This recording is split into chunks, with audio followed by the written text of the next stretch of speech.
Yeah, yeah. Up in the building. How you mean? PeacH and Buddy show. Buddy. Why they say Buddy? PeacH and BudgiE show. PeacH and BudgiE show. How do you mean? Buddy. BudgiE is my buddy, but it's the PeacH and BudgiE show. Yeah, you already know what it is. You already know. Hey.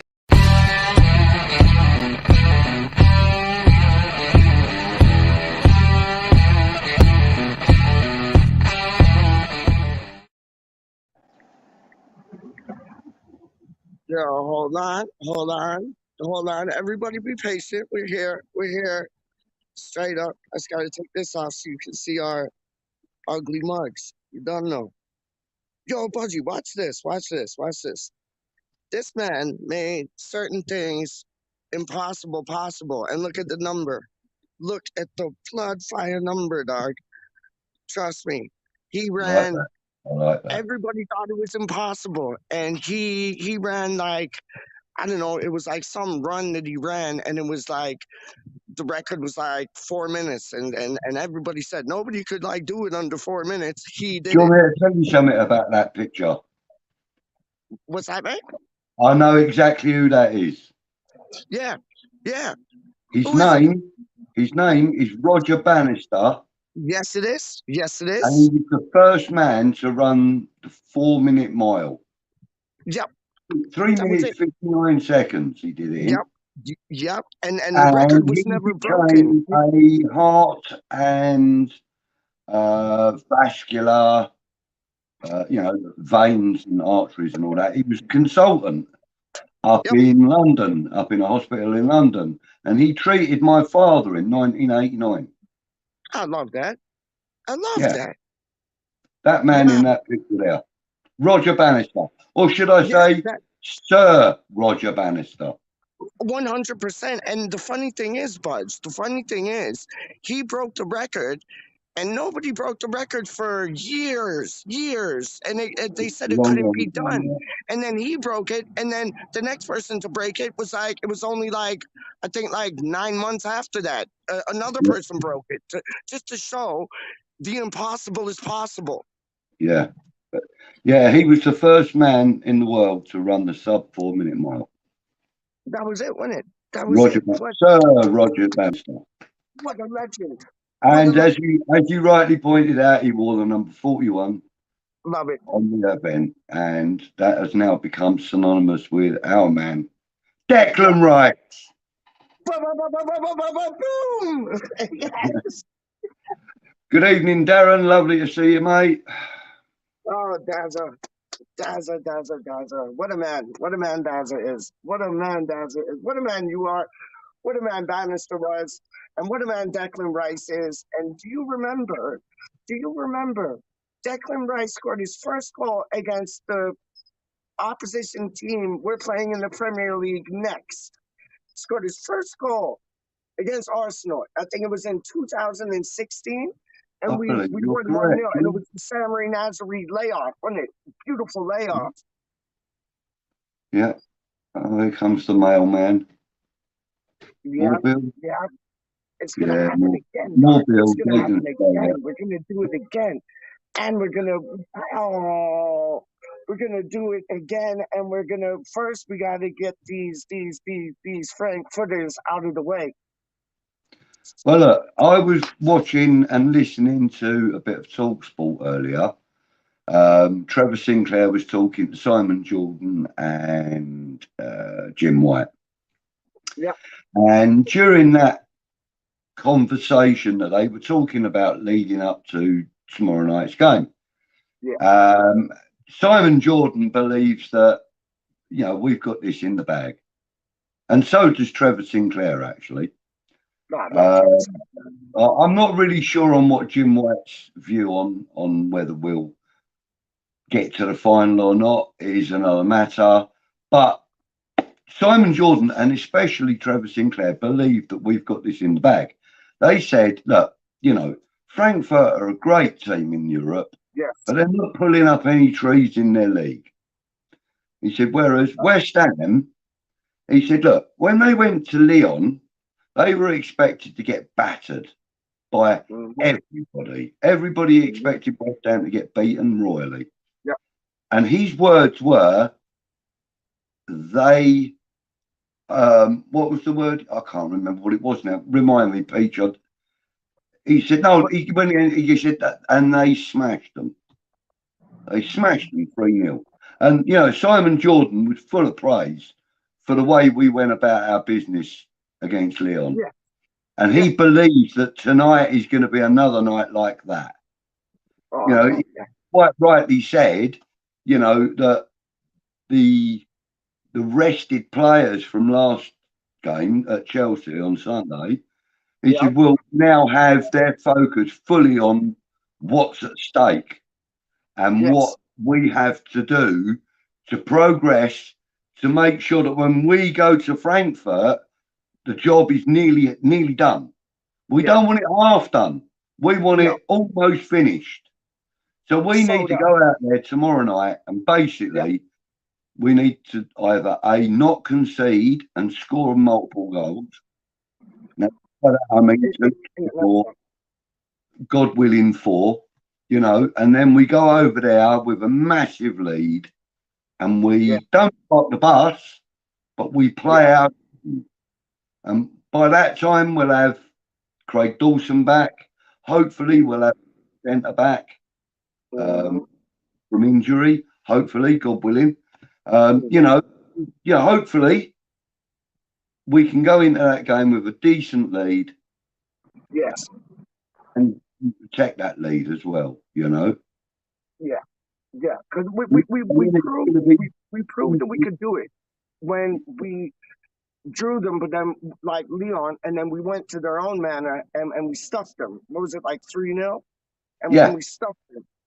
So we proved that we can do it, but I want what you're saying, Buds. I want what you're saying. Let's do it 3-0, 4-0 at our manner, and then go there and play the same game and attack them, and yeah, like 6-0 on aggregate. You get what I'm saying? I mean, the thing is, if we do that, if we get like a decent lead, and we go to Frankfurt for the second leg, we can afford to have Rice and Souček playing more defensive roles.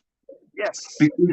Because we could play the likes of, you know, Fornals, Bowen, Antonio, and let's say, or Flash, or even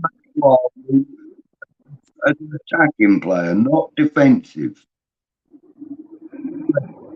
As an attacking player, Masuaku poses a threat. We know that. He got a lucky goal against Chelsea, but nonetheless, it was from a decent.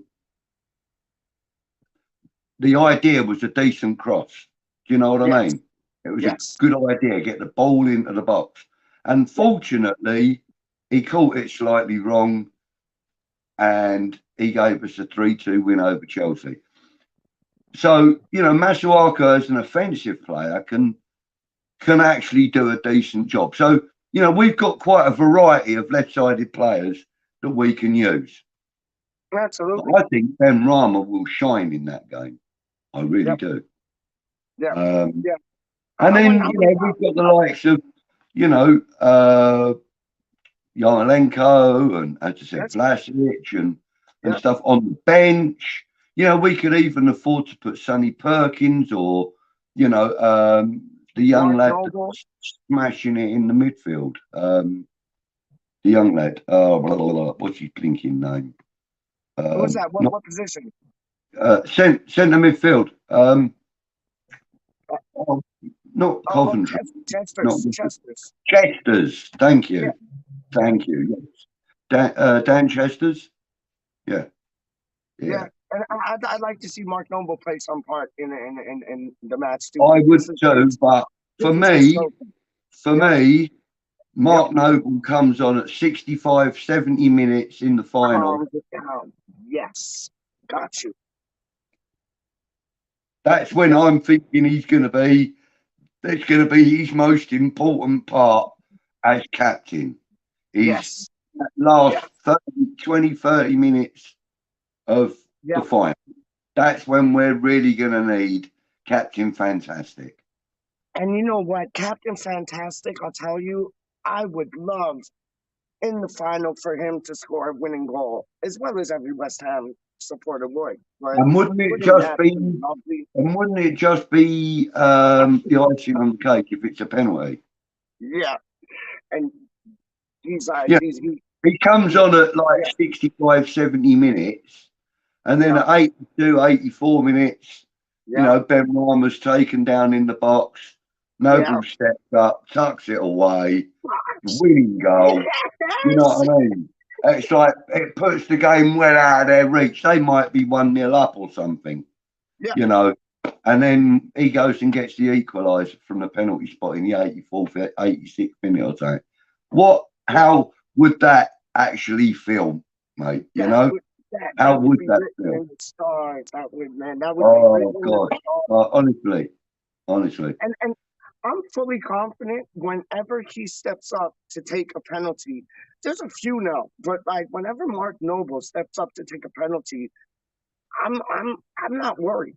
I'm not No, worried. I know no. he's getting that ball in the You know, back of the I goal. did criticise that penalty he took when he came on just specifically to Yes. take that penalty. Yeah. I That was, criticised that yeah. because that wasn't really Noble's fault, although I No. criticised him at the time. Yeah. Because I criticised him by saying that he should have said to the gaffer, absolutely no way, Yeah. mate, I'm not ready for that. Yeah. Give it to Declan or give it to Lanzini or give it to Aaron Yeah. Creswell. I'm not ready to do that. I'm not going to walk on the pitch and take a penalty. That's why I criticised him. I felt he should have had bigger balls and said that. I criticised David Moyes more because he should never have expected that of his man. Do you know what I mean? You don't. He did because, like, you can't really fault Moisey though, because he did expect that from Noble because he's such a solid penalty taker. He has nerves of steel, and I Yeah. think Moyes thought it would be But a on the same dream. token, though, PeacH, right? Yes. On the same Yeah. token, Yeah. if you bring a goalkeeper on just to save a penalty and he Exact same doesn't thing. save it, whose fault is that? Is that the goalkeeper's fault? No, that's the manager's fault for bringing him on, bringing him on. You're right. Yeah. So, Yeah. on the same token as that, you Yeah. can't expect a man who hasn't warmed up. I mean, the guy was sitting in his bloody seat. I know. And Moyes says to him, right, we've got a penalty, the ball's out of play, get yourself undressed, you're going on to do it. That was so unfair of him. Noble was having a chat with, I don't know who it was, I think it was Issa Diop on the bench. Yes. And, Yes. yeah, that was Yeah. just so unfair of him, so unprepared for it. Yeah. You know, completely mentally, physically, the whole lot. He hadn't, you know, he was chatting to Issa Diop about what had just happened in the box. You know? I know. And you, I felt that was really a bit of an unfair thing. But, you know, like I said, get him on the pitch and a penalty within the next sort of 10, 5, 10 minutes. Mark Noble's bang at it. Mark Noble's pitching it. Excuse me. we have other penalty takers now, like Lanzini. He looks good. Ben Rama looks good. I've always been in the shout with Cresswell or Suchek to take a penalty. Yeah. Rice has done the biz when he's had to. He's missed on the odd occasion, but we do have other penalties. But it was the belief, I think, that Moyes had in Noble to go on, do the biz, get the points in the bag, and it didn't turn out that way. But everything happens for a reason. So I disagree like with what you're saying. I agree with what you're saying, and I disagree with what Moyes did. But that was just the belief Moyes had in Noble to, you know, Captain Fantastic, come on and do the job. Yeah, and you know, I found that I've started looking at other players also that could take penalties since the Carabao Cup game with Man City. I've started looking at other players that I believe that we could have as penalty takers. And you know, one of the names that I really truly believe would be a great penalty taker is Alphonse Areola. Ooh, That's pulling some tricks out of the bag. Really? I think he would be a great penalty taker. His Really? distribution is second to none, mate. When you He's look at really it, good. that makes a lot of sense because he's on the other end of the penalties. So for him, and he's good with his feet. So for him And taking one, you it might would have, throw the yeah, you keeper might have a big completely, point wouldn't there. it? Having another number one coming up and taking it would throw you completely. That's that's a big scout. That's a Do you know big what I shout. mean? I think he would. Have you seen how good he is with his feet, PeacH? Oh, he's magic. He's magic. He's magic. Yeah. I've watched a little training clip of him on YouTube when he was with Fulham, though. He was Yep. with Fulham. And and one of the players passed the ball and it was supposed to go past him, you know? Yeah. And he put his foot out and literally dragged the ball back towards him, flicked it up and did keepy uppy for about, I don't know, about 8 or 9 moves, and then trapped the ball on the floor and then went like that. And then he looked at everybody because he was in the circle. He was in the middle of the circle. And he just trapped the ball and he went like that. And then he looked at everybody and they all just started clapping him. It's really quite funny. It's really quite funny. It's about 15 seconds long, the clip. Quite funny. I love that. I Yeah. love But that. he's I'm got gonna really good watch feet that. on him, you know. Got big feet and all. Yeah, and it's like Pep Guardiola's on the same kind of stance. Like he wants a goalkeeper with like who could play the ball like well at his feet. Like what's his name? Edmondson? Uh, What's his name? I was Ederson? what is his bloody name? The keeper from Man City. It's Ederson. Little compliment. Edmilson. Addison. Is it Addison? I think so. Something like that. Yeah. Ederson. I think Ederson. And but Edison or Addison? Addison. yeah, Addison. I think. he's good with his feet, and it's like that's like Areola. Like, Yeah. and you need a goalkeeper that's good with his feet because he is on the pitch. I know he's the 11th man, but you get a goalkeeper that's good with his feet, and what you just said about what he did at Fulham, that sounds like mind blowing. Allison Becker. No, that's the Liverpool That's keeper. Liverpool. That's Liverpool shit, dickhead. Yeah, Edmilson. Man City goalkeeper. So I'm googling it right now. Yeah. And Daz was Edison. It is Edison. Edison. There you go. Yeah. Yeah, I thought so, man. I thought Do you know they still got a Scott Carson on their books? Oh, Scott Carson he's wicked, man. He's Mate, wicked. I thought he was a great goalkeeper. Yeah, me too. Yeah. I thought Jack Butland was a good goalkeeper too, to tell you the truth. Like honestly, and what are your thoughts on? Like we'll get to Daz's comment in a minute, but what's your thoughts on who was it? Oh shit, where was it going? Where did it go? So no, I can't remember. No, flew by me because I mentioned. Okay, what's that, Doc? So I'm just searching for something. That's all. Yeah, no, it was because we were talking about Edison and Alison Becker was mentioned, and like just good goalkeepers. That was it. That's what I wanted to say. What's your thoughts on Alphonse Areola? Like Areola, I think he's done wonders in the Europa League for us. I think he's done a superb job.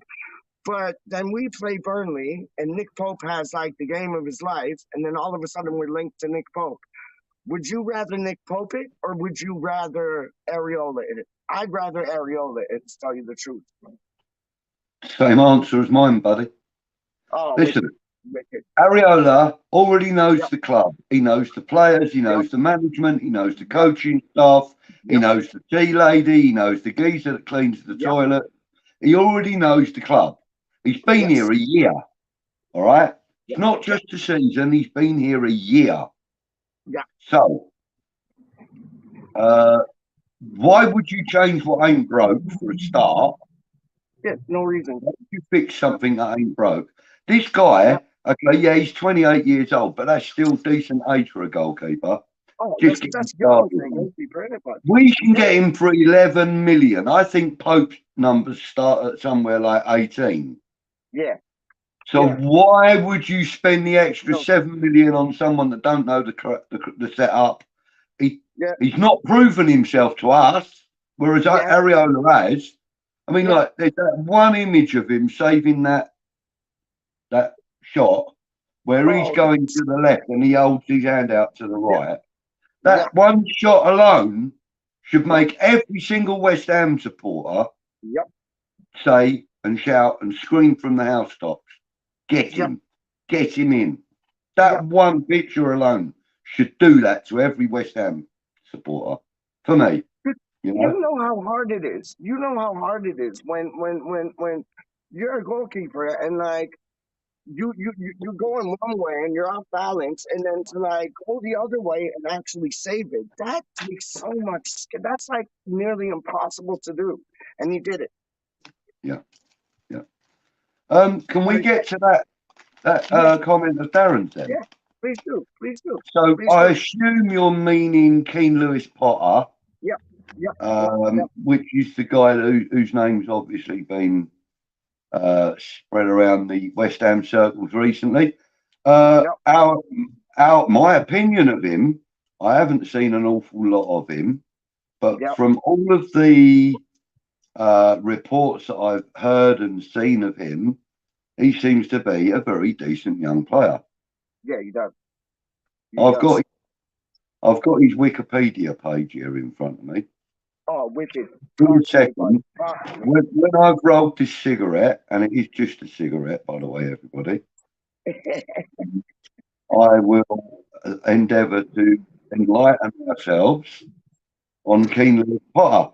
Okay, so he's an English lad, young English boy, and he plays his football for Hull City, obviously. Yep.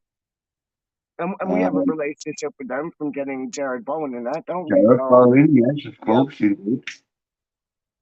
So we have quite a decent record of getting players from there. So yeah, he's a young English player who plays for Hull. He was born in Kingston upon Hull in 2001. So he's 21 years old, the perfect age for the team and for David Moyes and for the future of the club. He's 5'7", which is a decent height for a forward. And that's his registered position. He's a forward. He played left wing and forward, didn't he? Like left wing. Yeah, he currently wears the number 11 shirt and kind of really fills that traditional role. Yeah, you know. Yeah. He was on loan at Bradford Park Avenue in 2019, and he only played 5 games, didn't get any goals. But since his progression into the Hull City squad, he's made 108 appearances for Hull, scoring 26 times, which isn't a bad return. That's a quarter of the games. He's made 1 England under-21 appearance, not scored yet. His career, here we go. Right, so on November the 9th, 2019, he made his debut for Hull, where he came on as a substitute in the 89th minute. On the 30th of November, he came on as a substitute for Callum Elder and scored the only Hull goal in his first professional goal in a 3-1 defeat to Barnsley. Having the sub and scoring his first goal and the only goal for his team, not bad. And in January 2021, he signed a new contract with Hull until the summer of 23. Excuse me, which means that I'm going to have a look at his transfer market page. Value, like valuation kind of thing. Yeah, so bear with me for a moment. Yeah. I like the I like the look of him. I like his statistics. He's the perfect age. I think he's what we want because he's 5'7", and he's not like built like a brick shit house like Antonio. So it's like, and I want a striker different than Antonio at our Yeah, club. Like we got yeah. Antonio. I Right, want something totally different. transfer marks, register him as a left winger. Yeah, yeah, yeah. He's So that's if what he you is said at center incoming, forward. it looks like Ben Rama's outgoing. Yeah, 100%. One, and you know what? Imagine, Butch. Imagine having like Bowen on the right, Keenlock, Lewis Potter on the left, and then Mr. Happy Hammerette in the middle. You get what I'm saying? Like, Either oh, that that would or be El mad. Cockney. What's that, right? Either Mr. Lanzini or Mr. Fornals in the middle for me. And, you know, I love either of them two to play the Me 10 too, role. dog. They're Me both too. equally as good as each other in that role. Yeah. How much do you think King Louis Potter is actually registered for? How much Okay. money do you think he's worth? I'd say 11 million. Would you? Yeah. Okay. I would have said somewhere around the 4 to 6 million mark. Okay. What is He's he? actually valued by transfer mark as Mhm. £900,000. Shut the front door. Shut the front door. What? That will What? go up in about 2 weeks' time, but Oh, at you this could bet your moment, house on it, he 100%. is valued at £900,000. Oh, you know what? Ridiculous. I see him going from, you said 4, I said 11. I see him going for around 5 or 6 then. 5 or 6 million, like in the next. I reckon if we're shrewd, I reckon we could go and get him for 3. But if he's Oh, I love valued that. at 900,000, we Love could that. just go in there and go, look, there's 3 million quid. Slam it on the desk. Give us the keys to Mm-hmm. Louis Potter. Mm-hmm. Do you know what I mean? No, I know exactly. The rumours are, current rumours are that 13% probability of us signing him. 1-3, Yeah. 13%. Mm-hmm. At the moment, Tottenham have got a 22% chance of signing him. They can piss off. They can piss Exactly off. that. Exactly that. So in his championships this year, 21 to 22, Yep. he made 44 appearances. He scored 11 goals, got 4 assists and 3 yellow cards. No I love that. second and no reds. I love that. He was I love that. 100% in the starting 11. He Wow. played 100% of minutes available to him, Wow. and he was 38% goal participation in the whole season. That's mad. I'm going to have a look at his detailed performance data. Please do. Got to let That's it mad. load. Cause BudgiE, you know, like strikers are terrible at tackling. Like that's why they get like yellow cards, red cards, this, that. So it almost says because he's only got, what was it, 4 yellow cards, no reds. He's kind of good with his tackling. He's not like rambunctious where he misses the ball and studs up, gets the legs, and none of that. Like he Yeah, sounds like a David Moyes player. He sounds like a Moyes player.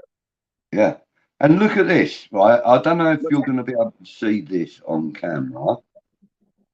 Okay. That's his starting positions played. Okay. Okay. Yeah. So they list that as left midfield, left wing, 1 Yep. and 1. Yeah. Right Yes, sir. midfield and right wing, Yep. attacking midfield, and Yep. SS. Now, what is SS? Second striker. So It's he perfect for Antonio, though. has had 6 goals as an attacking midfielder. Yep. So basically the number 10. He's had 3 goals as a left winger. Yep. He's had 1 goal as a left midfielder. Yes. 1 goal as a right midfielder. So that's his 11 goals, right? Now, Yeah. he's had 14 starts as an attacking midfielder, and he's had 6 goals out of those 14 starts. That's not bad. Not bad. Not bad. Almost a half. Yeah. Yeah. As a left winger, he's had 14 starts and got only 3 goals, which, you know, you kind of expect if you're out further out in the field. Yeah. You know? So he's not done bad at all. Not at all. He's played 120 games for Hull senior team with 29 goals and 12 assists. Two appearances for the Hull under-18s, 2 goals. Yeah. A goal a game. Not bad at all. He had 13 goals in League One and he had 13 goals in Championship. 6 assists in either. So it sounds like he's more attacking on the ball when he's in the middle. If it's like the number 10 or center forward. You know what he sounds like to me, PeacH? Please tell me. He sounds like a West Ham team player. Yes. Yes. Yes. Yes. That's what he sounds like. And I think that's possibly what's attracted David Moyes to him. Oh, 100%. If I'm honest. That's really, you know, I mean, okay, let's get on to another subject then, PeacH. Okay, fine. Go on. About an hour ago, another legend landed in the UK. Oh,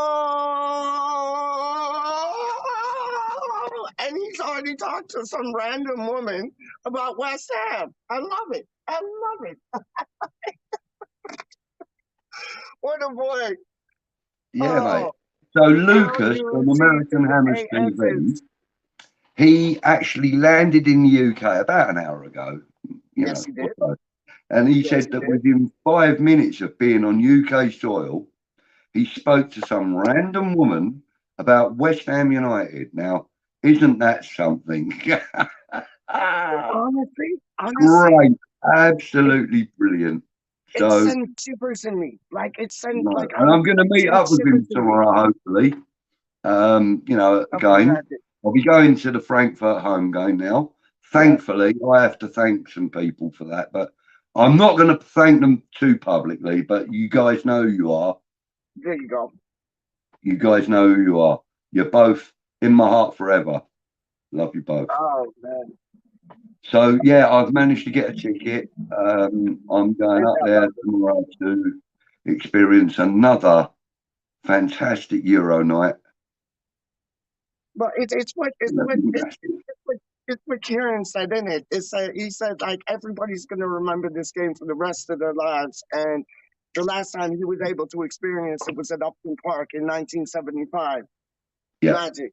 Yep. And, you know, so I didn't go to the Frankfurt game. I didn't go to the Frankfurt game. No, but I don't know. I can't remember the reasons why I didn't go. But you mean the Leon game. No, I'm talking about in '75. Oh, word up. I didn't go to the Frankfurt game. Bearing in mind, in '75, I was only 13 years old. So that's probably why I didn't go. Yeah, Kieran was probably like 30, 35, 36, 40. No, Kieran's a year older than me, actually. So he would have been about 14. But he was born right on the doorstep of West Ham, you know. I was born in Crawley. I'm 50 miles away from West Ham. So, you know, it was like national trains and tube and stuff like that. And at 13, it was very difficult for me to get the money and to get away from my parents to get on the trains. And my mum and dad really weren't that interested in going to games. So, you know, I used to go with some friends and that at times, but I didn't go to the Frankfurt game. But, you know, I went to the league game the following week. And you're going couple to the of days. Frankfurt. You're going to the Frankfurt game in a day. So don't even worry In about it. Don't even 24 worry about in it. 24 hours, I will be boarding the train. Boom, boom, boom, boom, boom, boom, boom. I love it. Well, actually, I love it. 23 hours because I'm getting on it at 12:35. So I'd get 23 on it right hours. now. I'd get I on it feel right now I and just feel like camp out Lucas there. felt yesterday, man. I feel like Lucas felt yesterday, you know. Yeah, And you yeah, know, yeah, I'm gonna get to meet so many people I haven't met in person yet tomorrow. Gonna meet Bex and Athers. yeah. They're gonna be there. Gatesy, I haven't met him in person yet. Oh, that's I amazing, don't man. think. Duke, I have met, obviously. Obviously, Yep. Lucas is going to be there. And then our friend, the friend of the channel, Mr. Adam Frankel is going to be there. In the building. In the And I building. probably will, but I mean, I've already met Gonzo, so I'll probably bump Yep, into him again. yep. Anton and Russ from WeStHaM Network. I'm going to go and have a chat with them after the game. Love it. Oh man, you know, it's going to be all at the Heineken bar at 6:30 before the game, and then it's going to be at the statue after the game. You must be buzzing. You must I be am. I'm actually. absolutely I mean, buzzing. obviously, you know, I'm going to meet up with Hammerette, legend that she Of is. course. I'm going to probably bump into one of my benefactors for tomorrow's ticket. In fact, I'll be bumping into both of my benefactors for tomorrow's ticket. There you go. And both legends that they are, you know, and I just don't want to embarrass them by naming them on the channel. No, So, no, that's polite of you. That's polite of you. That's respectful of you, man. Honestly, that's one love. yeah. That's much love, man. It's like Rich is in the building. Is Richard going to the game? I'd love to know if he's going to the game. Actually, Frank with Chelsea on Sunday. unfortunately, they're not. I've spoken to Jake Oh, about okay, it, okay, okay. and he said, unfortunately, because he's back to school this week, so it's Okay. really difficult. I mean, they wouldn't get back until like 1 o'clock in the morning or something. Okay. See, this was the match that we're talking about. I got it confused because Yeah. I remember young Jake when he was on your show saying Green Street Elite, big up Green Street Elite. But I remember young Jake saying that his dad would have to take a day off work and That's he'd have correct. to Yeah. like That was that for would this be game tomorrow. And sorry, good yeah, afternoon, Richard. Thank you for joining us, sir. yes. We I got wasn't we've sure if that got was the we got a Chelsea massive, match. massive, massive chance tomorrow of Yeah, taking a big number over to Frankfurt. By number, I mean a decent result, like a 2 or 3-0 win yeah. with us. If we can take that to Frankfurt, mate, it's Oh, ours. The final is going to be ours. And you know, we've got, and neither of these teams need to be taken lightly either. We got no, you're right. a chance now of getting into the final to play against RB Leipzig, who Yeah, are working the Red Bull model, as we obviously know. yeah. Something David Moyes admires greatly. So No, man. that could be a real battle of that kind of approach to football. Do you know what I mean? Oh, 100%. Or we could get Rangers. Now that's not to be sniffed at either. Yeah, yeah, They step yeah, up to the plate whenever they have to. But yeah. I still believe that Yes. there isn't a club in Scotland that will beat West Ham. I believe No, that wholeheartedly, I agree. I agree. especially not on a night like that. No, Listen, and I think yeah, the night we yeah, played Leon in yeah, Leon, right? yeah. I've said this before and I'll say it again. There isn't a club in Europe, and I also hesitate to add the world, that would have beaten us that night. There isn't a team in the world, a club I team. agree. I agree. We were so on fire that night. And, Yeah, you know, you could see the excitement in the players as they walked onto the pitch. You know, you're the right. way they acknowledged the crowd.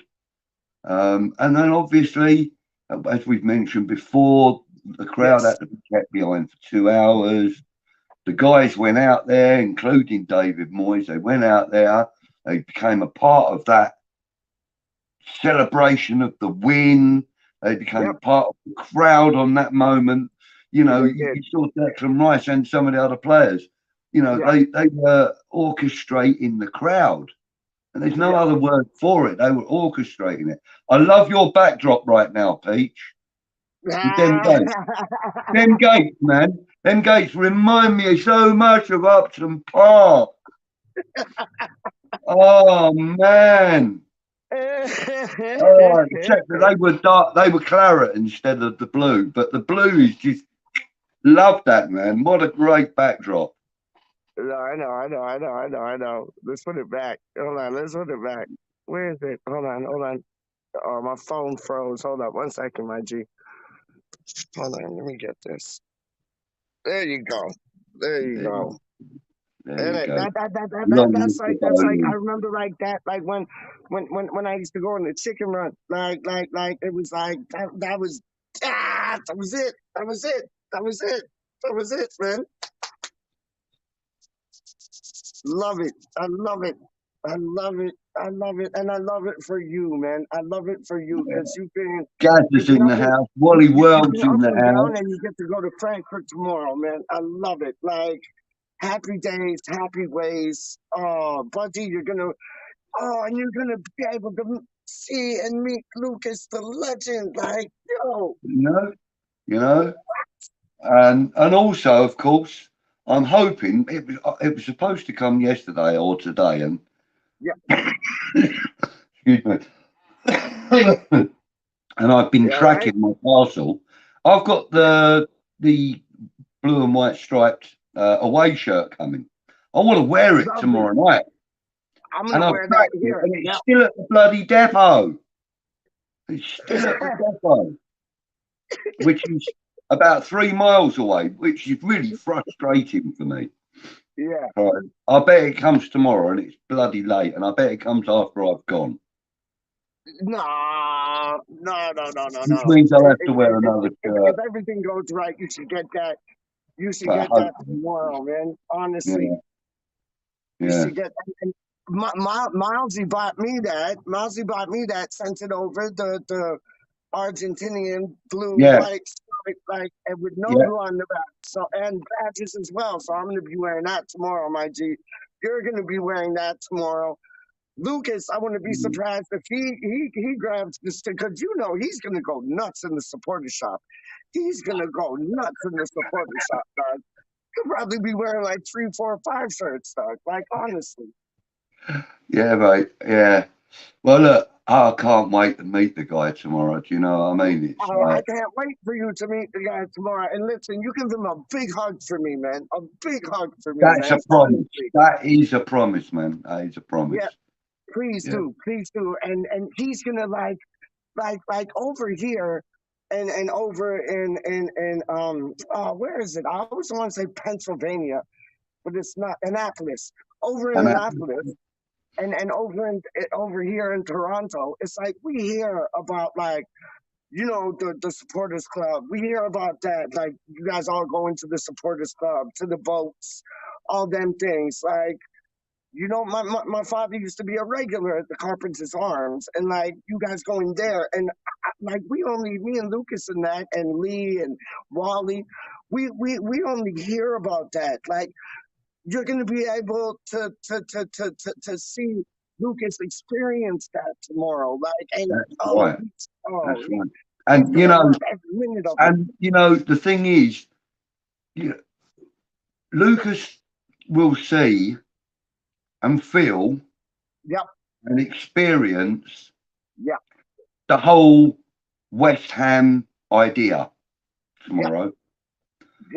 The whole idea of the WeStHaM supporters thing is to enjoy the day, enjoy the game, support your team, and, you know, mingle with like-minded people.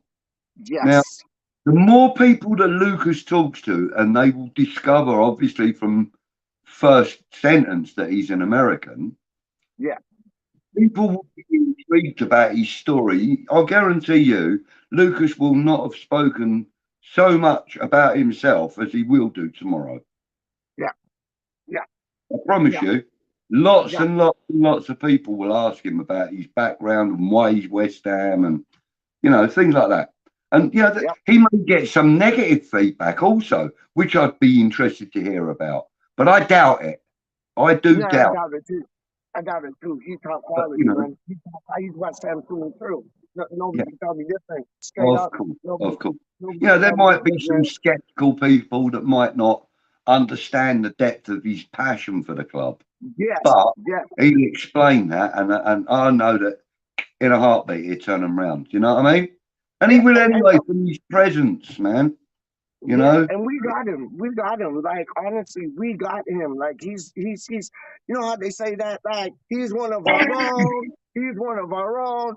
Lucas, he's one of our own. Like Yeah, he is. Like nobody can tell yeah, me different, man. Like yo, yeah, real talk, real. yeah, man. Oh, what an And if experience he he's and if gonna he have. experiences pie and mash Yeah. and liquor and maybe even jelly deals if he's up for it, I'm not. But Oh, he might be. and he If likes to he see it too. experiences all of that Yeah, tomorrow and then yeah, does game day with yeah. everybody and then goes back to his hotel afterwards to reflect on what he's just experienced, right? Dreams. This I'll is what guarantee dreams are made you of. that he will wish that he was a Cockney.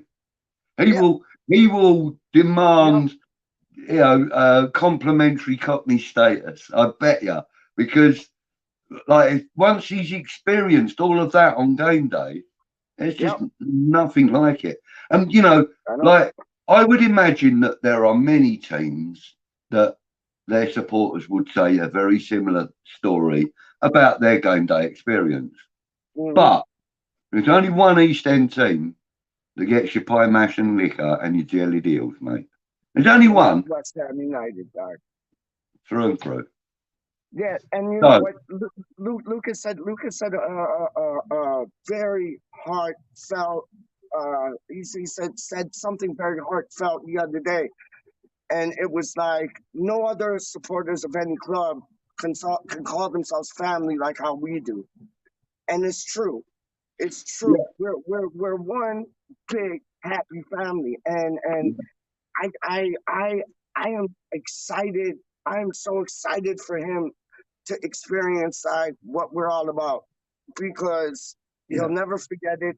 He'll love it, yeah, and I don't think yeah. he's gonna And get any the other thing negative that the other comments or thing that nothing. Lucas He's will come yo, to a real the other thing that Lucas will come to a realization of, which you know, I mean, it's probably not foremost in a lot of people's minds, but yeah, he will realise about how diverse the London Stadium is. You know, yeah. whoa, dropped his I phone. know. Phone just dropped out. You know, like the kind of people that get in there. You know, I mean, we're talking Yeah, about people that we're talking about. You know, your blue collar, yeah, you know, Dockland workers and all this, that, yeah. and the other. Then you go up to Hmm. your white collar guys.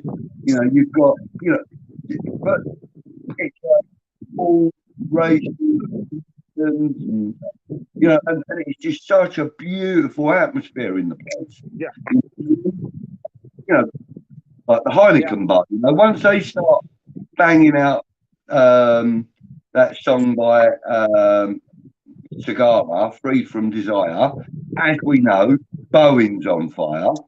Once that Smoking kicks Danny Dyer. in, How you mean? once that kicks in, though, you've got people from that up singing it. It's fantastic.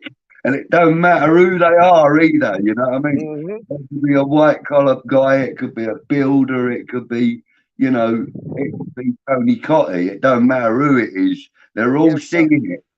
They're all singing it, mate. I'm telling you. And that's when I think it's gonna kick in for him. When he hears these songs that like we play on the intros and you guys all sing it the ground and at Yeah. the pub and everything, like that's when it's gonna hit him. And it's His gonna head be will like, pop when he gets in the Carpenters. Mine did. yes, It completely. I mean, like the Carpenters reminded me so much of the Boleyn yeah, in the respect that the fans that get in there are just. It's just let's have some fun before the game. Yes. Let's just get Yes. smacked. Yes. Let's just do this, you know. And the Carpenters is just like the bowling in that respect. The DJ that gets in there is really popular. He knows what tunes to play. He knows what ones are going to get us going. Oh, You know, 100%. Yeah. you know, he's a mate of Happy's. He recognises me when I go in there because we always kind of Right. stand in the same place, you know, with the Love same it. sort of group of guys. Now, Yeah. a few weeks back, quite a few weeks back during January, when we were playing Leeds, a friend of ours got at the train station, if you recall. Our Yeah, friend I Sue. remember.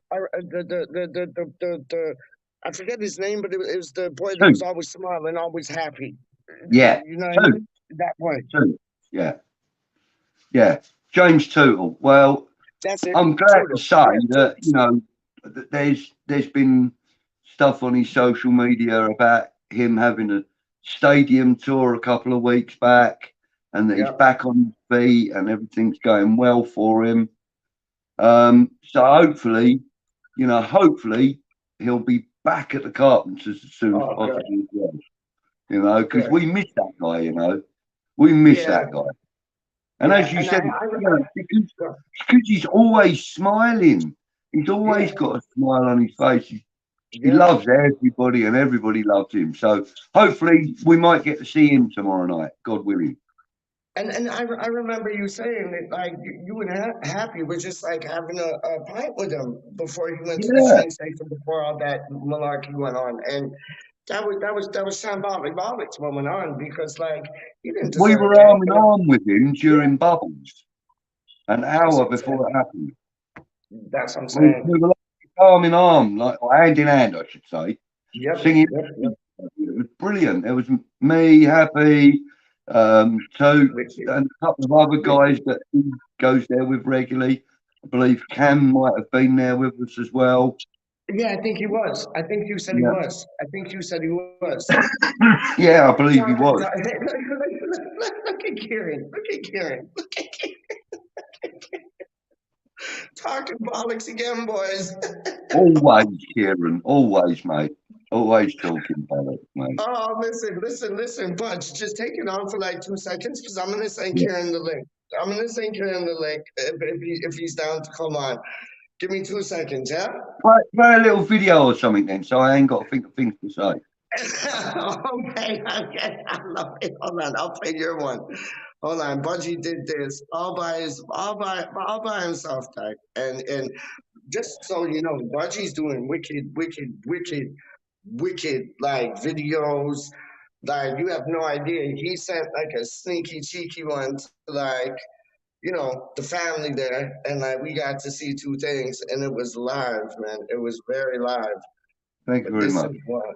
This is no, that was really good. The massive one, that was magic. That was magic, man. That You was can magic. upload it if you want. Oh, I will. I will. I'll take you up on that. Hold on, I gotta find your one. Where's your one? The one that I love. Where is it? Is that it? I think that's it. Hold on, we'll have to go. We'll have to go. Let's have a look. What we're going to do on the old Guinness thing today, then? Ooh.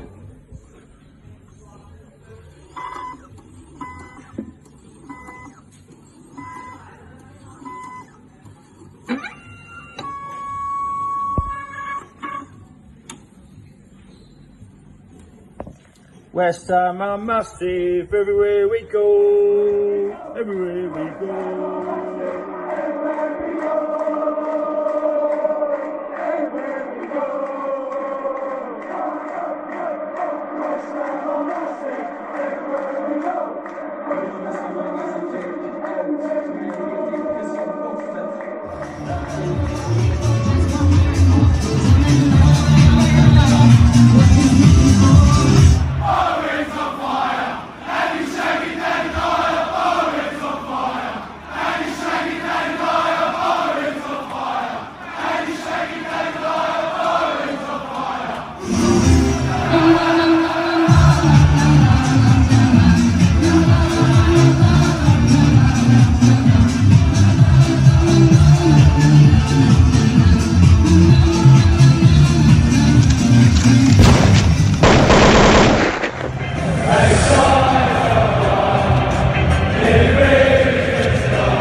Oh, and I'm back. All right, so I just want to acknowledge who's in the chat. So we obviously got Kieran in the chat.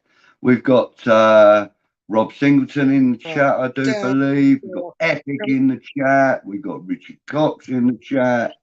We've got quite a few people in the chat. So hello, good morning, good afternoon, good evening. And just a quick heads up. So anybody that might watch this before tomorrow night's game against Frankfurt. Yeah. at 6:30 in the evening before the game, if you make your way to the Heineken bar, you will meet up with plenty of us. Plenty of us. If you see us, make sure you come up and say hello, please, and introduce yourselves. And please use your screen name, because we won't know who you are. If, say, for example, Hammerhead comes up and he goes, "Hello, guys. Yeah, I'm Graham." And you go, "Who?" Thank you, Hammerhead. Yes, I do feel a lot better. You look a lot better and sound a lot better. Thankfully, I've managed to get over this horrible stomach crap that I was going through. Able to keep last night's food down, which was a massive bonus. Love it. So yeah, happy Hammerhead. Thank you for joining us on this wonderful Tuesday afternoon, not Wednesday afternoon even. Wow, it's Wednesday afternoon. Yeah, bin day today for me it was. Yeah, I know. Rusty B always talks about that. Wednesday, bin day. Bin day Wednesday, yeah, man. What in the world is in the house? So, later on this afternoon, by the way, I am going to be chatting with our friend from Gambian Hammers, Jazzy. I'm going to have a little chat with him on camera this afternoon as I'm feeling better. I've been putting him off for a few days because I haven't been well, obviously. But oh, Wally, hey, Hoppy. I love it. I love it. Yeah, so I'm going to have a chat with Jazzy this afternoon. And we'll give him an opportunity to put a little appeal out because he wants to put an appeal out for some sporting equipment. So we'll give him an opportunity to do that as well. But I want to chat to him about why he's WeStHaM and about the organisation of the group that he's a part of. So that will be this afternoon. Obviously, I'll record it. What time is that going to be when you talk to Jazzy? What time is that going to be? I'm going to be chatting to him. So, it's not going to be live, PeacH. I'm going to record it and. Okay. Yeah. The thing is, when I do live stuff, I don't feel like it looks as good as it could, So I like to edit it. No, 100%. I hear that. I hear that. And you're getting really, really good on the editing front. So take advantage of it. Honestly, I mean, I'm not quite at the level that some people are where they can put on-screen graphics on when they're live and that. I probably won't get to that level unless, of course, I get a laptop, which, of course, I have got to deliver my brother-in-law back to him today. So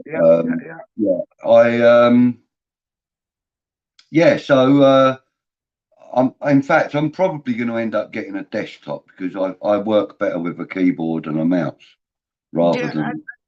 I desktop it rather than laptop it, and I think you'd be able to do a lot more because there's more RAM, like more memory on the desktop. I think I'll have a word with my mate. I'll have a word with my mate Darren, and I'll get him to give me a shout with some of his. He gets trade-ins, on laptop, on desktops and stuff. So like he might have one that's only 2 years old, but like really properly up to date.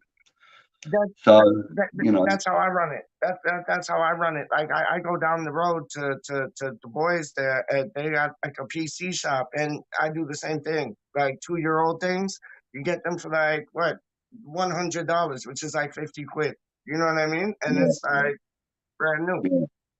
Yeah, so I'm going to have to give him a call this afternoon, see if I can get myself one lined up, ready for next month. because No, I'm no, see, hoping. I I'm got hoping the that, shirt on now, my G. I got this shirt on now. I got this shirt on now, and I ain't taking it off till tomorrow. So during the closed season, PeacH, Yes, yes, yes. I'm gonna try and do a little something for the fans to tune into to watch. Obviously, it's going to be West Ham orientated, football related, all sorts of football related stuff. I want to try and do like a little panel show Okay. where I have maybe 3 guests and myself, Yeah. and the show is directed by the comments only. We'll start off by a generalized chat at the beginning, and then we'll have comments guiding how the show goes, and we'll go similarly to what we do anyway, but but like more of an organized thing where the question and the inquiries and that are specifically, we'll have them in before maybe the show starts. We'll have people send in a few questions and stuff, and then we can do our research a bit.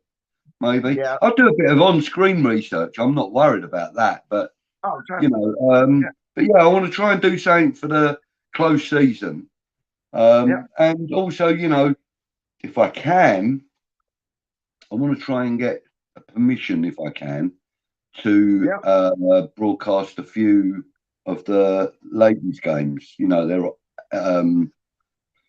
pre-season friendlies and stuff. Hey, look who's in the house. Look, who gives a fuck about ladies' football? No I one. do.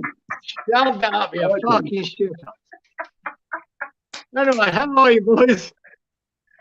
Oh, you're right. You turned up, you miserable bastard. Yeah, I know. Sorry about that. Anyway, I'm on the red. Cheers. I can see that. So he's on the red. He's on you the doing, red. He's on the red. You right, Budge? I'm good, mate. How are you? Oh, Kieran. I'm looking better. Oh, you're fucking looking better than you did yesterday. You looked a bit rough yesterday. Oh, mate, He's a lot better, didn't he? I felt He like, honestly, looks back to normal. honestly, yesterday I thought my life was going to go one of two ways. I was either going to be ill for the rest of my life, or you know what I mean? I was in terrible state. You look like shit, guys. I've clicked on for about 10 minutes because I was busy. I was working yesterday, and I saw you on there, and I went, fucking hell, you look rough. I don't think it's yesterday, was it? And I went, fuck. And I sent you the message, Bud. I went, you're right, mate. Yeah. Because you look a bit rough, and but now you look puggy as fuck, geezer. So honestly, you look 10 years younger in a day. I tell you what, it's surprising I'll what let my keeps beard me grow. down. I look 10 years older. I need to have a dig in the grave and that, obviously, but it's surprising what keeping a meal down can do for you. You know what I mean? Yeah. You look keep the meal perfect. down for like 5 days, mate. It's been. Well, it showed, geezer, because you didn't look the best. Oh, no, but last night I cooked up some like barbecue chicken fillets and some rice, and it was nice. I kept it all down, kept it basic, but kept it nice. So I meant to keep that down. aRe might be there. Yeah, you got a ticket for the game, you wanker. And I'll tell you now, I'll tell you this fucking now, right? Fuck you. Listen, Fuck you. I'm not going to embarrass the two guys. I don't need any more than a ticket for the fucking game, wanker. Right? Well, I'll take this, right? I actually put a really heartfelt message on our group chat earlier on, right? You did. Right? Directed at the likes of fucking you, right? And Happy aRe and Duke and fucking Lucas and all you wankers that are going to the game. And every one of you ignored it, right? The only person to reply to it was fucking PeacH. And he's not even going. You fucking wanker. And I'll I tell you what, haven't no, been if on the you've got a group chat fucking for a little issue, while. if you've got an issue with me, I got you, please Karen. tell I me, got because you, I was homeboy. really disappointed that none of you fucking responded to my heartfelt message. I was really disappointed. Kieran, from the heart, I thank you. And I'm not Oh, taking that's the right piss. now. All I'm right not now. taking the piss. I thank you. From the heart, I thank you. Okay. So Yeah, the rest of them can go fuck themselves. Well, look, word got about, right, that I weren't going tomorrow. And two people clubbed together to get me there tomorrow. So, I know, you know, I I'm know. not going to embarrass them by naming them. That's really nice. That's really nice. And, you know, and also the lady who's, you know, commented on the screen, you know, she's helped towards that as well because, you know, one of the guys that clubbed together, I only know him through her. So, you know, thank you to you as well. Look, I know. Look, BudgiE, what's happened is a wonderful, wonderful thing. But my message was after the fact that you got your fucking ticket. So that's not the point. The point was someone responded to what I said, and I was disappointed. He's banging on Apart about this. I apart from apologize. fucking PeacH. Of all the people to actually acknowledge it was PeacH. He gets all the credit, you get fuck all. Anyway, I don't want no credit, you miserable old bastard. Fucking hell, like I want credit from anyway. you. Yeah, well, fuck it. You stick your fucking chap your arse there. I'm not going to comment until at least another hour. Right. Right. Anyway, BudgiE, how good are you going? BudgiE, you're going, geezer. You're going to the. I am going. I'm going. I'm gonna be meeting up with lots of people as well, Kieran. You know, I'm just gutted that you two guys can't be there. You know. Oh man, no, I'm jealous. In my heartfelt message, if you've ever bothered to fucking read it, what I said was, I'm really, really jealous. I was really, really jealous of all of you, but hope you'd enjoy the night and enjoy the memory. Right? Yeah. But obviously no one fucking read it, couldn't give a fuck. But that was my point. Look, I was so delighted for you all to be going. Hey, Karen, read Happy's got a comment. thumbs up from me. I knew that was coming. You stick your arm up your arse. You stick your fucking arm up your arse. Yeah, but I don't want to put in a song. But, I knew that was coming.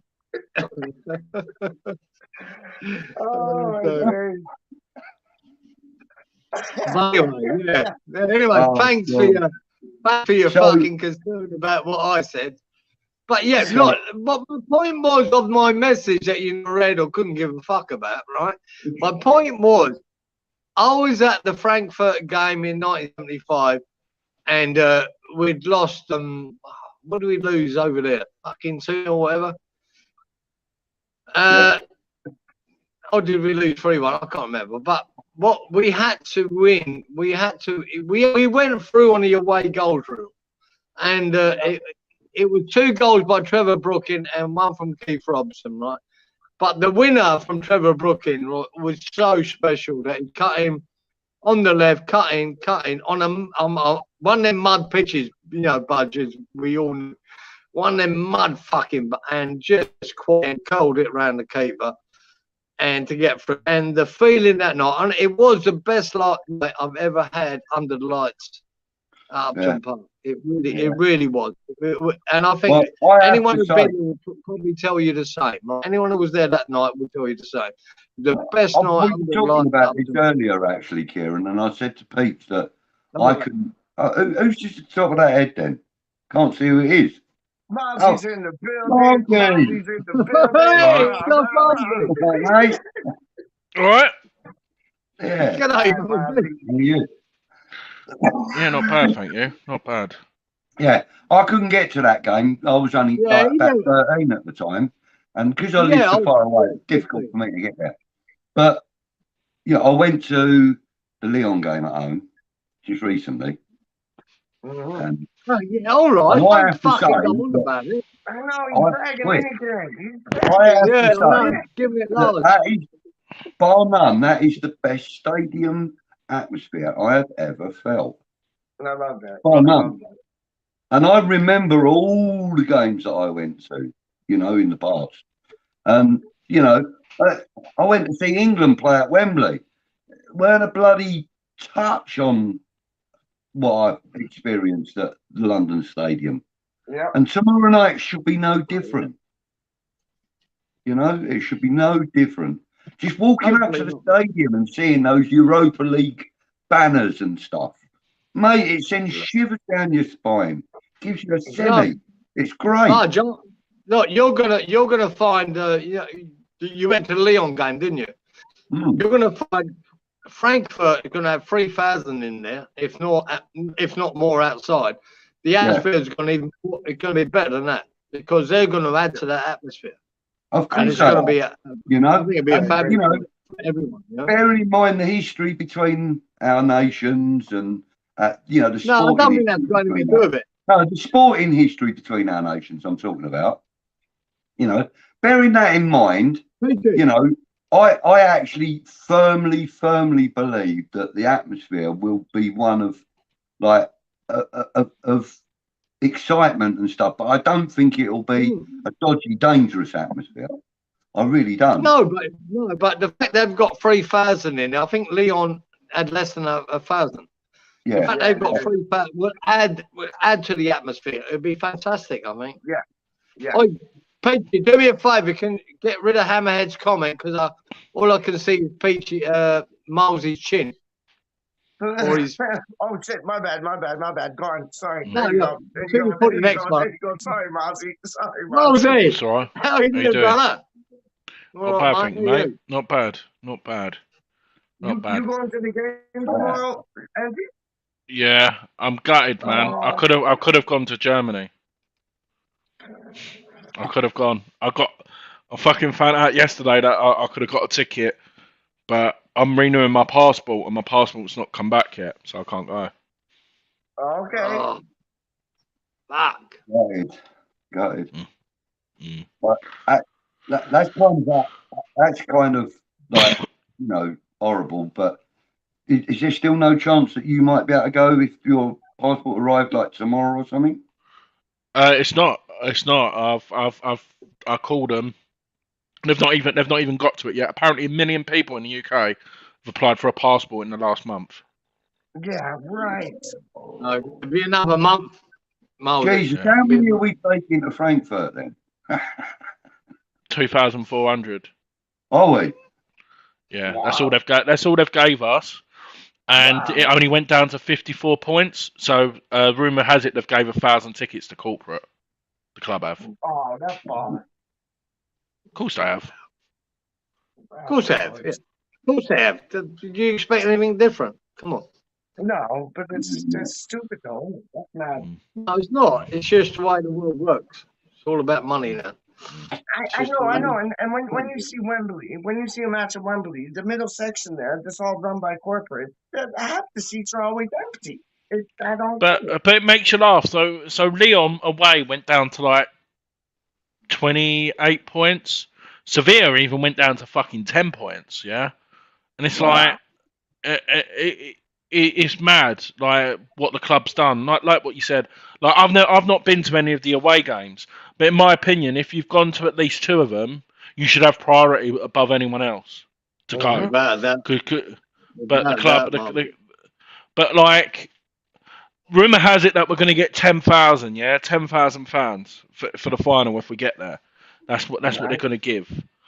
And like I don't even think I'll get a ticket. Yeah, I don't think I'll get a ticket in my name even on my points because they're going to give them all to corporate again, 100%. But like what I said, we know this one. You know, it's all about money and it's all about people who pay. It's not about the real fans. It's all about money, and you've got to expect that. You've just got to expect that. It's just what it is. You know. But no, like Dom's a very good friend of mine who goes on WeStHaM Fan TV a lot. Like he's Yeah. he's been to every game, like thingy, and obviously he's like right to go. There's someone who I know who's been to 2 of them, couldn't get a ticket for the semi final when they went to Zagreb and Sevilla. Do you know what I mean? It's bullshit. Yeah, that's bollocks. Yeah, it's all right, mate. Look, Mosey, I can't understand this point system anymore. You know, it's in my day, you just went. You know what I mean? You didn't actually get even go. It's the bondholders. It's the bondholders. There's about I know 5 to. I know it works now, but we never had that. We just went away, right? Went to Manchester or Luca. We just fucking bought a ticket. Sometimes we get a ticket from WeStHaM. If not, we just go up there and get a ticket. You just walked in. Yeah, I It was know. none of this bollocks. You just walked up to the fucking thing at Upton Park. You walked up the ticket and buy a ticket for the game. It was simple. But the thing is, yeah, it's like what's this? What was I fucking gonna say now? Like the point system, yeah. Like I've been to Burnley away. I've been to both Manchester. I've been to Liverpool. I've been to Newcastle. I think I may have said Burnley. Like I've gone all the games up, a lot of the games up north, and then you've got, like you said, the corporates who have not been to a single away game all season, and then they're going to Frankfurt. They ain't go anywhere, mate, because they're paying serious dollars to fucking have that privilege. They're not paying serious money, Kieran. It's the sponsors. It's when I mean corporate, I mean they're giving 1,000 to spot like people from like Betway or something like that. So they're getting them for nothing. They're getting them for nothing, but their companies are paying the money. Yeah, the actual people themselves are getting it for nothing. Yeah, but the company is paying. I've just had a notification that my parcel will be here in the next 2 hours. Oh, happy days, son. Happy days. My away shirt.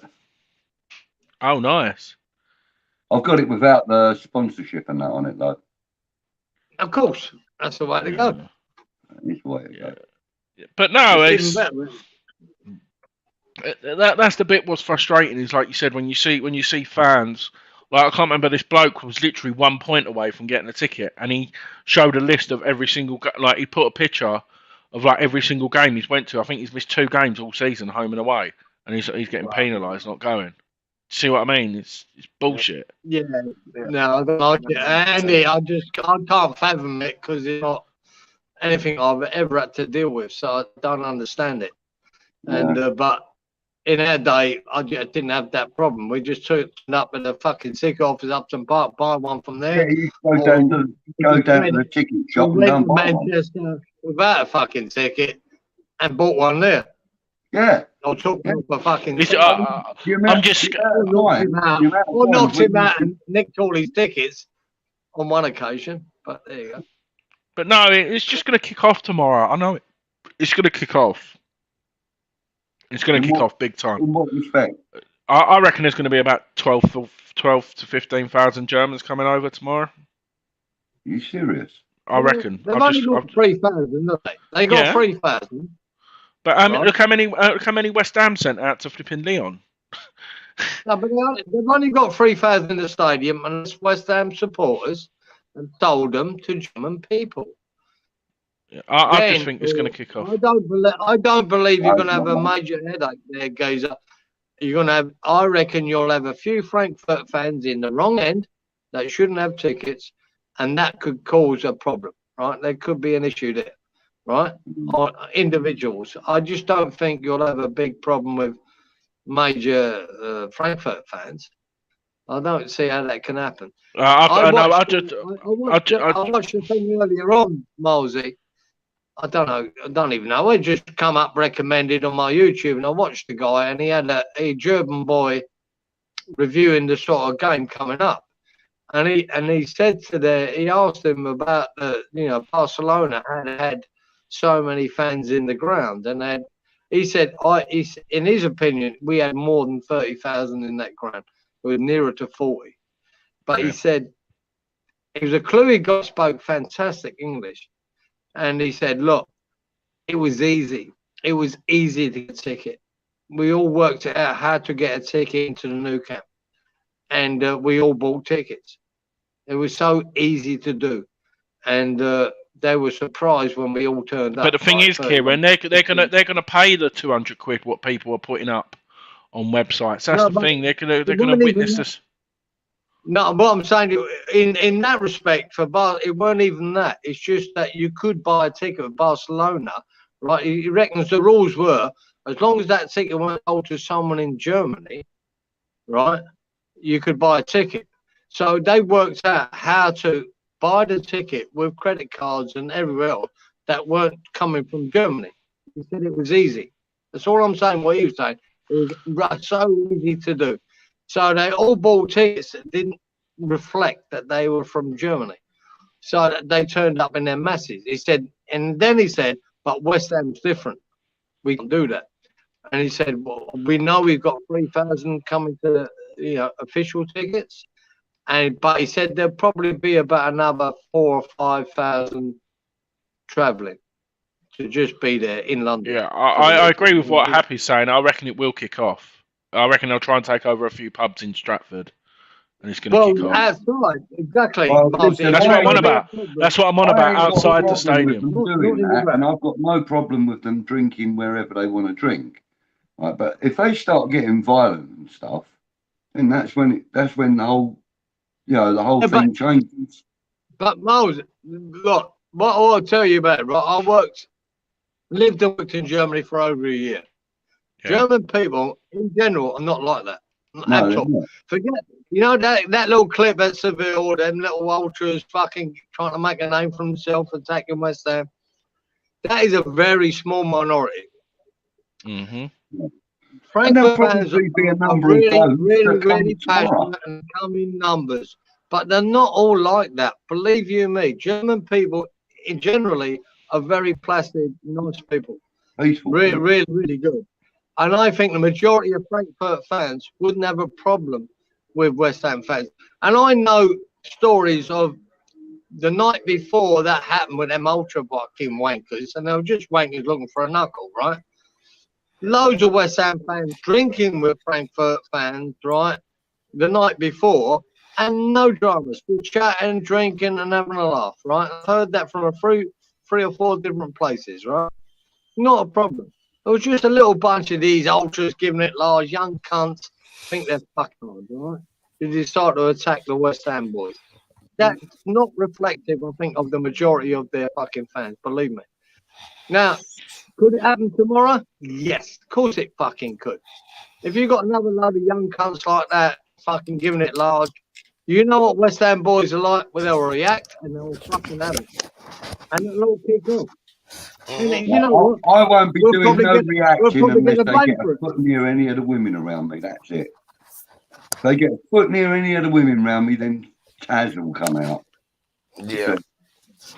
But no, I just don't want it to be, because as usual, I remember Leeds at home in the FA Cup when it kicked off and stuff like that. It's just obviously we got done for our, what was it, the Vienna game, even though that wasn't our fault. It's English are the ones what get done. So it'll be West Ham hooligans, even though it probably won't be us. Do you know what? That's what I've just got a feeling. And then all of a sudden we'll get to the final and no fucker will be able to fucking go. Yeah, exactly, Milesy. We've met over the years. I remember in Europe. I remember, many years ago, we got to blame for whatever happened. We got to blame for it, right? Because we were English at that time. It was an English disease, as they called it, right? An English disease of hooliganism, which it fucking weren't. I think England and Britain have cleaned up that fucking, the era I went to football. Yeah. That's been cleaned up immensely in England, immensely, where it hasn't in Europe. And they still ignore it, right? And these fuckers are worse than us now than we were ever were, right? In Spain, in Italy, in France, in Germany, in fucking, especially the East German side and the Russians, right? They're worse than us now. It's like they're still living in the 70s, right? Yeah. And still want that shit to carry on. Well, we've gone past that now. We've gone past that. And they want to prove a point. And the trouble with what West Ham carry, I believe, is the ICF fucking legacy is going to be a bit of an anchor around our neck now, because all these up and coming fucking teams like Leipzig and Frankfurt have seen the fucking films, they've seen the videos. Believe you me, they're more fucking cluey than you think. They've seen everything about the ICF, they've seen everything about WeStHaM, and they look at WeStHaM as a fucking target now. Yep. Right? And that is our biggest, even though, right, in the 70s and 80s, early 80s, yeah, but we're not that anymore. We're not that anymore. All the fucking cases that were doing that are not there anymore. The new fans we've got are not like that anymore. Yeah. So I do find it a bit and of a the ones that were like that in history have now grown up. They've like got children, grandchildren, etc., etc. All they want to do now is just support the club. Yep. They want to forget about that part of their history. Trust me, I know. You know, I know a couple of lads that are from that era, and they want to forget about it. Trust me, they all want to forget about it. Right, gents, I'm gonna have to go. Sorry, I've got a meeting. I didn't realise the time in 5 minutes. So, all right, mate. Okay. yeah, Nice take care, one. everyone. See you later. Nice one, Andy. Take care, mate. See you soon. See you later. See you later. Bye. You know, I want to make a point of Hammerhead's comment earlier, where he was saying that. What was Hammerhead's comment, please, PeacH? Yeah, hold on. I'm just getting it right now. Hold on, mate. Yeah. Sort your haircut. Sort your fucking hair out, please. Shut up. Yeah, because Hammerhead. There we go. No, not that one. No, not that one. Not that one. One before that. I think it might have been. Yeah, there you go. That's the one. That's the one. There you go. That's the one.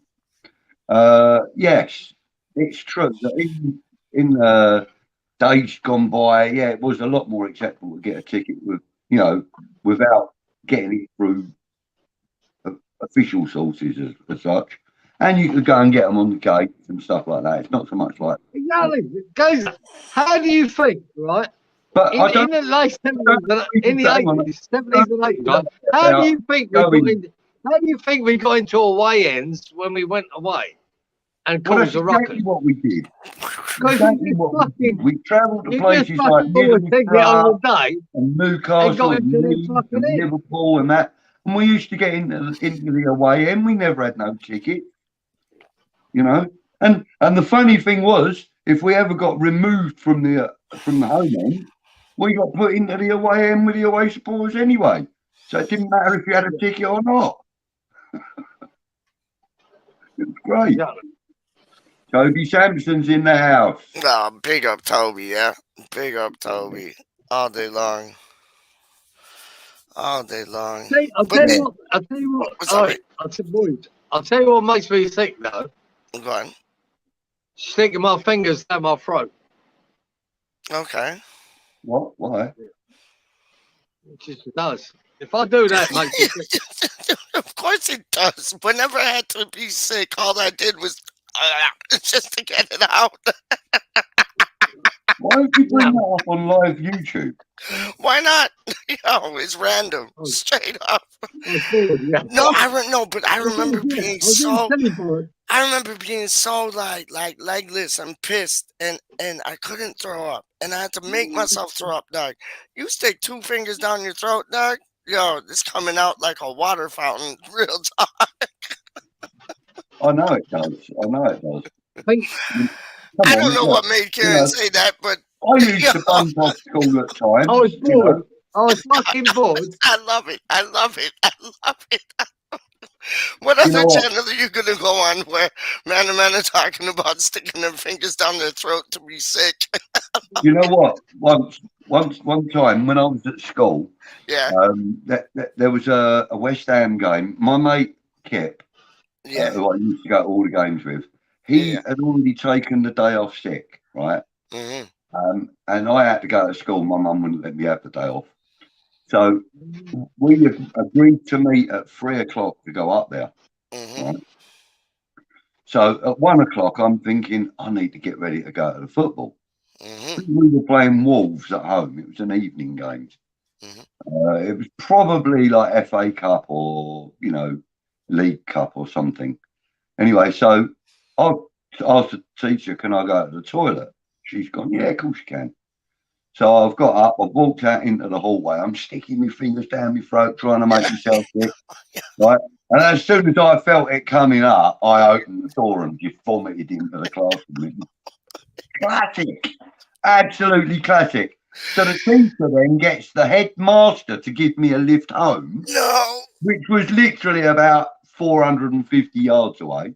Yeah. But the head teacher gave me a lift home, made sure I was all right. He'd gone to the kitchen at the school and got the key off my mum to let me in the house because my mum worked at the school in the kitchen. Mm.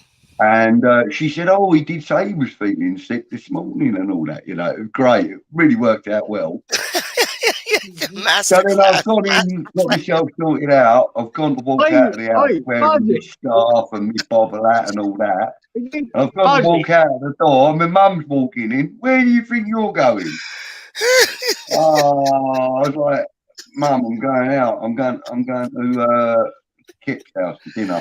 Yeah. And she's like, well, I'm going to phone his mum and find out if that's true. Oh, man. I ended up going in the end, though, because my brother, Treacle, he turned up. Yeah. And he was like, oh, Mum, just let him go. He wants to go to football. Look, can't you tell? Let him go. Just let him go. And she goes, yeah, but he was sent home from school because he was sick. And he goes, yeah, he stuck his fucking fingers down his throat. My mother was like, is that what you did? I was like, yeah, of course it is. She's like, I can't believe you. And then I said, so can I go football then, Mum? She went, yeah, and I suppose so. The train fare to London, the train fare to London to get to Upton Park with the tube and everything was exactly £4.90, right? At the time, okay. the return ticket. And I had a fiver, right? And I said to my mum, but Mum, I've only got a fiver and that just about covers the train ticket. I'm not even going to get any dinner or nothing. Mm-hmm. I said, can you lend me some money? And she goes, lend my 15-year-old son money? I'm like, yeah. Yeah. And she's like, how are you going to pay me back? And I was doing a milk round at the time. So I said, yeah, I'll pay you out of that. So she said, how much do you want? I said, £4. She's like, why do you want £4? Like, because I need to get a burger and, oh, mate, a pint was only about 65p. Yeah. I never had nothing to eat that night. I was just in the bowling getting smashed. It was great. Oh, no, I know. Both of us were in there. Brilliant. But, yeah. I just wonder if the teacher had touched you up on the way home. he wasn't like that, actually. I'll tell you what. There was one thing about Jim Knight that I can say was he actually didn't like children. He was the headmaster of our school for about 18 years, and he openly admitted that he doesn't like children. Okay, that's good. I ain't got a problem with that. Me either. No one I likes didn't like him children. either. No one likes children. Especially a teacher. They hate fucking children. That's the way to be. That's the way to be. Getting smashed on a private. Trust me, when I was younger, I used to be able to go out every night of the week and come home absolutely smashed for about £8 a week. It used to cost me about £1 a day to get absolutely good.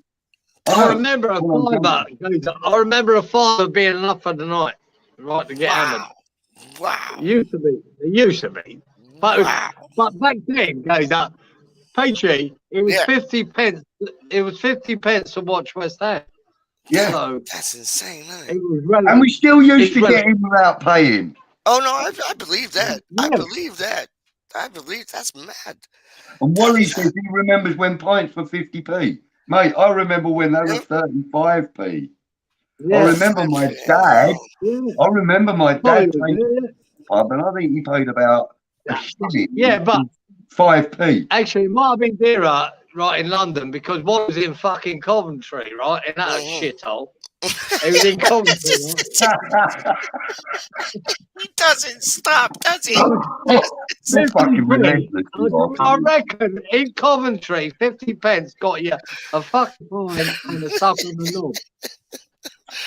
Oh, You know what? If we're still live and my parcel arrives, I'll do an on-screen unwrapping. oh, I'd love to see that, No, dog. I would that love to won't see happen, that. Luca. You know that because I'm not even going to be here that long. I only popped in to say hello. So, So he's not waiting for your shirt. That's what you said Basically, 3 what he's months saying is, ago, and I "Stop, still I'm can't not do waiting it. for your when you shirt." start talking bollocks, when you two start talking bollocks, I fucking does my head in. Can't do it.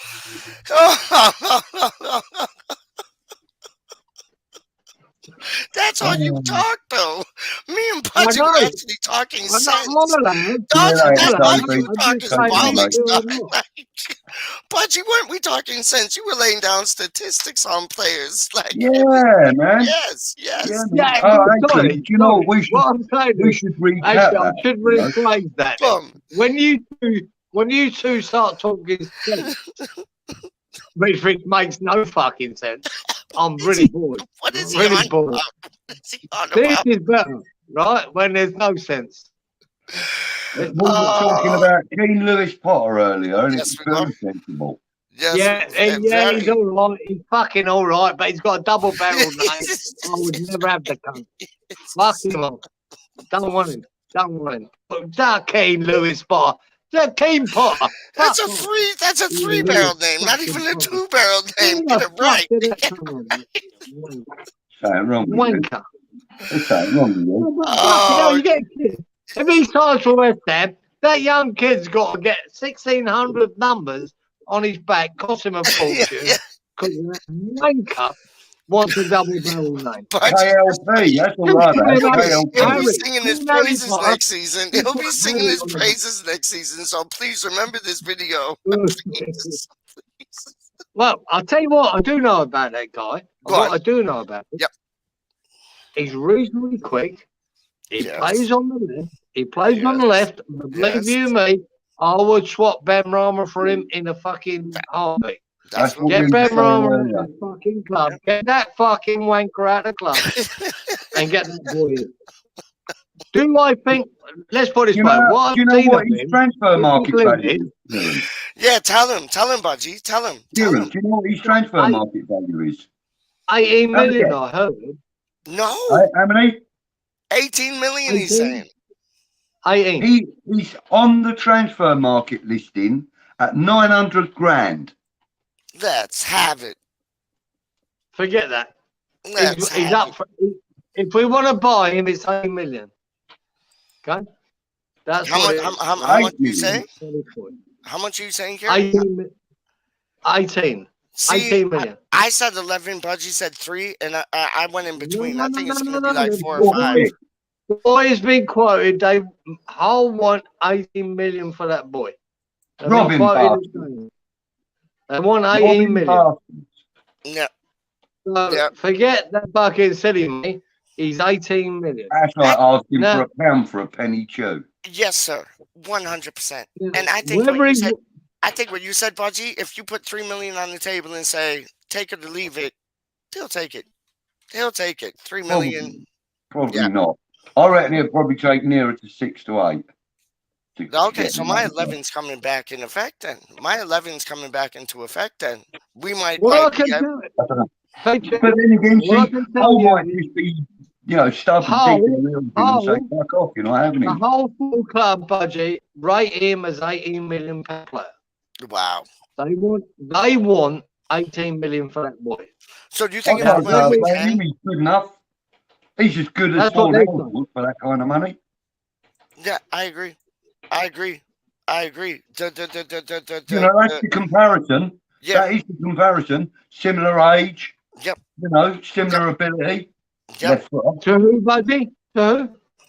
I think he's the comparison to him in price range and age and all that was when we got Fornells. Sure. Oh, for now, yeah, Yeah. because he was in and around the same age. You're right. Same price tag. Yep. 18 million we paid for him, wasn't it? Yeah, we did. Something like Yeah, that. we Yeah. did. Yeah. And look at him. Now this boy, Look at him now. that's what. What would you Right. honestly believe would be a decent price tag to put on Fornells right now? Oh, 30, 40 million. Easily. Yeah. Easily. You could probably squeeze 45 out of somebody like Liverpool. I agree with that. Yep. Do you know what I mean? Regardless, I don't think many teams will want him. Kieran, how much did we pay for Jared Bowen? 9. 20 million, wasn't it? No, he was up around the 20 million. Yeah, 20. Yeah. How much do you think we could sell him for now? If Liverpool do come knocking in our door, how much do you think? 45, I think. Yeah, I agree. Yep. I think he's got Jared Bowen's doubled his price, right? Oh, big time. Minimum. I reckon he's a 40 million pound player plus. I think Liverpool have been talking about 45 million, haven't they? Yeah, it'd be about right if you wanted to buy it. But whether Liverpool would commit to that, I don't know. But that's what you're looking at now. He's at 40 plus To million. the club, I think he's worth in excess of 60. I don't doubt that. To WeStHaM he is. Yeah. To WeStHaM he is. That's But what to I'm buy, saying. you're talking about contract negotiations. I reckon around 40 plus is about right for him. 40, 45. That's what you should look at. But and Benrahma, I'm just hoping we can sell him for what we paid for him. Which, I like to think we could get 20 million from Benrahma and fuck him. 23, wasn't it? Yeah. So I'm not so sure he's going to hold his money.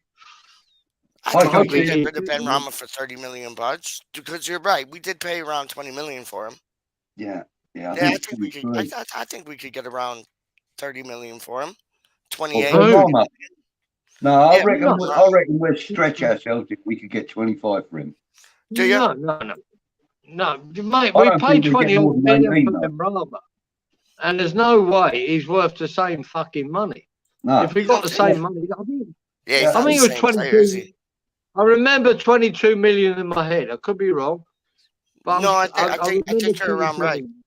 I think it was around like 22, 23 million that we ended up paying for him. You're right. We would be lucky to get that now. And I would sell him tomorrow. I have no problem. I've given him enough time, I've watched him. I realise now, regardless if there's a player in there, I don't give a fuck. He does not suit West Ham. He don't suit West Ham, right? He doesn't suit West Ham. He don't suit Moore. So it's time to go, right. It was a good project, but it didn't work. Sell him. And if we can get 20 million for him, and if it's back to Brentford, happy days. If it's anywhere, I don't care. I don't care. Yeah. I can see Villa going. Your double-barreled Lewis Keane fucking Harry Potter. If we can get Harry Potter into that, believe you me, he'll make things happen just with a stroke of his hand. He will score his goals. Is he allowed to take a wand onto the pitch? Is he allowed the wand on the pitch? I don't know. We'll have him. Oh my days! I agree with Budge. I could see Benrahma going somewhere to like Villa and doing the job, like doing a job.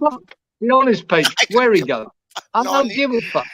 Hi, Justin, and hi to Kimmy as well. Fuck off. Benrahma, fuck off and leave me alone. You're doing my head. We got Connor Coventry coming back. Listen, I'm happy with Connor Coventry coming back. He's shit.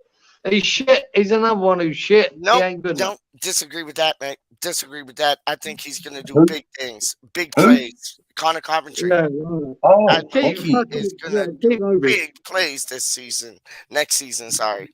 I don't know, mate. I don't know. Oh, I got a feeling. I don't know if Moyes really fancies. You can have a feeling. Your feeling doesn't mean it's true. You can have a fucking feeling. It doesn't mean fuck all. Right? He ain't doing shit. I know, but I just got a feeling about Connor Coventry. I had a feeling about Josh Cullen too, but he pissed off. Yeah, so no. You never know. You never know. But I like what BudgiE said. Chester's. I think Chester's is dynamite. And Arcoflex. Haven't we seen anything from Arcoflex? Has he done something like really bad to David Moyes? He's not shit. Everybody's shit. So you're saying, Kieran, watch this, BudgiE. Watch this, BudgiE. Kieran, you're saying the Connor Coventry shit. Chester's is shit. Arcoflex is shit. Anybody else? like Baptiste shit. Yeah, at least shit. All of them. What? No, I'll tell you what, though, guys. Like, do you know, we all get excited about the under 23s, right? We do get excited about the under 20 competition. Now, I actually watched a game for that, full game. I can't believe how poor that competition is, right, in the under 23. I watched the West Ham Everton game, right? It was 4-3 to West Ham in the end. 4-3 to West Ham, right? Yeah. And I can't believe how slow and lethargic, and it's really. I'm not telling you. I'm telling you this now. If you went to the Ismail League or in my day, Ismail League and whatever, that is more competitive than that under 23s. I'm telling you that now. I reckon if you put that under 23 side against a non-league side, they wouldn't win. They'd struggle. They'd struggle. What I see today, it's no. Everyone thinks the under 23s are just below the first team. They're not. In the days, right, PeacH, I'll tell you this now, and it's a fact, right? And I'm convinced of it now. When you just had the reserve team, right, where you had the first team players that couldn't play went into the reserve team, and that could be anyone. That could be Trevor Brooking. That could be Billy Bonds coming back from an injury.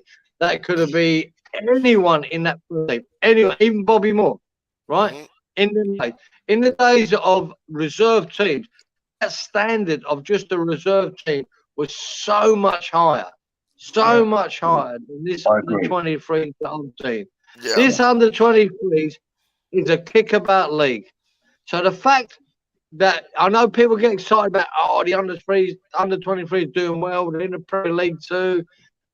Watch the football, watch the games. It's shite. It's fucking average. It's slow as fuck. So you're saying basically it's like a Sunday league, like Sunday league. The under 23 is a Sunday league compared to the first team. Exactly. Yep. Compared to Premier, it's not just the reserves to the first team was pretty close, right? Yep.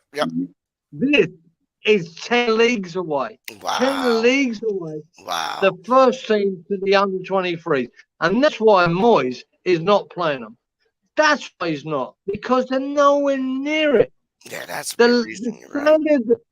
They can be, look, they can be excelling in them under 23s and still be nowhere near that first team, nowhere near it. Now I understand why he's reluctant to put them in there, because you can go and score an hat-trick in that fucking game. It doesn't even mean you've had a good game. Yeah. This team, PeacH, I couldn't believe how so poor it was from both teams. It was really. It's nowhere near. As much as look, I'm not saying there ain't good players in it. You can only be as good as what you're playing, right? They are good players, but the step up from that under 23s to that first team football in Premier League is massive. Yeah. And it's much more than when it was just reserves, right? So whether Moyes had looked at him and they're doing well in the under 23s, but they're nowhere near the standard I need. Nowhere near it. So because that's the first thing I thought was that. When you think bringing somebody in from the championship is better off than bringing an academy player up from the under 23s? Obviously. Absolutely. Yeah. Absolutely. Yeah. They're 10 times. Someone come good at the championship is 10 times ahead of that under 23 team.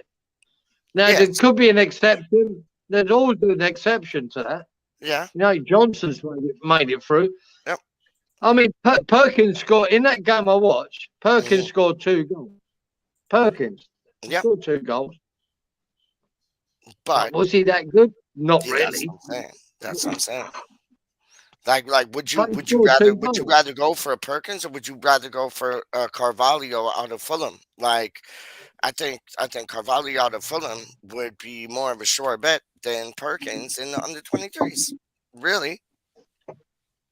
No, all of them would. But the thing is, what I'm saying is, we all want the 23 to develop to the first. Yes. Nothing will make me happier, right? If if Perkins is good enough, or Occo Fleck is good. Ashby is the one that did take my eye. Yes. About Agreed. a year ago. And I went, why can't we? Surely. But the standard, what I'm saying to you is, the standard of football they're playing is shite. Yeah. So the step up now, because it's not used to be reserves, the step up is bigger. It's bigger. And I can understand when they take one of them boys out of under 23s and put them on loan, they put him on loan, right? Because it's a high standard of football. Yeah. And if he excels in that higher standard of football than under 23s, then there's a chance. I don't see a chance for many of them under 23s of being in the first team from the under 23s. They need to go on loan and then come back. So then on that and theory, they need to excel on should loan. come back and get a place in the squad then. Yeah. You should be able to. What's that, Budge? Go out on loan and then come back. With that theory in mind, with that logic in mind, Coventry should be able to do it next season then. Absolutely. That's the point of it. That's the point. The under 23s fucking level is not good enough, right? It's not. I'm telling you that now. I've seen enough of it this year. It's nowhere near good enough to be to go from there to the Premier League. So to go out somewhere and really excel, this is what they're looking at, right? The under 23s is like, to me, it's like it's 2 levels below. You go under 23s, you do well, go out alone, do well there, then you've got a chance. That's what you look. Unless you're one of them exceptional players, fuck yeah, we don't need to put him out on loan, get him in, But that's what it looks like, mate. The level of it, for me, and this is just my opinion, the level is low, really low. I don't trust it, and I believe Moyes thinks the same. And that is why he's not playing any of these youngsters in the team, because they're nowhere near Premier League level, nowhere near. It doesn't matter how well the under 23s do. It doesn't matter if they win the Premier League.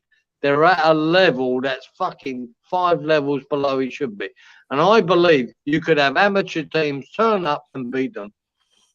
I've seen better amateur teams than what I see yesterday. You probably played in better teams than what they're playing in right now, honestly. I have. I reckon I know. The team I played on the Gold Coast could beat that team I watched yesterday. And that was with Jack Charlton, wasn't it? Well, no, Jack weren't playing. I just his son. His son was playing. Okay. It was John. It was John that was playing. I don't mean Jack would have got his walking stick out and come on the pitch. What was his boy's name? Who used to play? What was the team? You told me the team before in the Gold Coast. What was it called? It's called Surfers Paradise Apollo. That's it. And who was the Charlton that played with you? John. There you go. Okay. Yeah, Jack Charlton would have been pushing the Zimmer frame. You're right. I met Jack, but actually, I saw a documentary last week about the Charltons, and John's on there now. Oh, nice one. And he looked older than me, mate. He looked fucking put on weight. He fucking bald. I hardly recognised him actually. There's a new show. There's a new show, and it's all about Gaza. And it's a new show. I don't know if it's on Netflix or whatever it is, but it's all about Paul Gascoigne. And yeah, I'm waiting. There was 2 episodes in, so I was waiting until they had like 5-6 episodes, and then I'll just binge watch the whole thing. But what are your thoughts on Paul Gascoigne? Do you think he was the Richard? Hey, Richard. Oh, big up, Richard. Do you think Paul Gascoigne was the? I'm afraid HH can't sneak Jake out and score. I'm gonna go. It wouldn't go that hard. No. I would have done, Richard. I would have gone on my own, mate. Don't worry about that. Not going in the. No, but I'm just saying.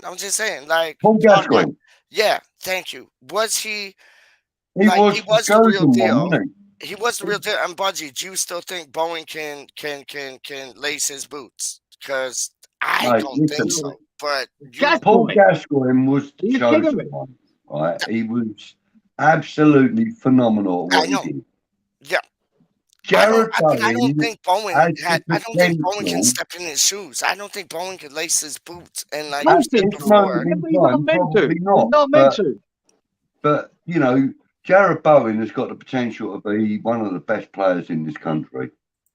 He's definitely got the potential I know, for but that. Paul Gascoigne was a different beast. He was a different specimen. He Of was course like, he was. But then, you know, Harry Kane is no Pele, and Pele is no Harry Kane. You're right. You're right. Yeah. So you know, you've got to remember that although players come to the fore and that they become great, you know, names, great players that we revere, you know, like Messi and Ronaldo and Cristiano Ronaldo.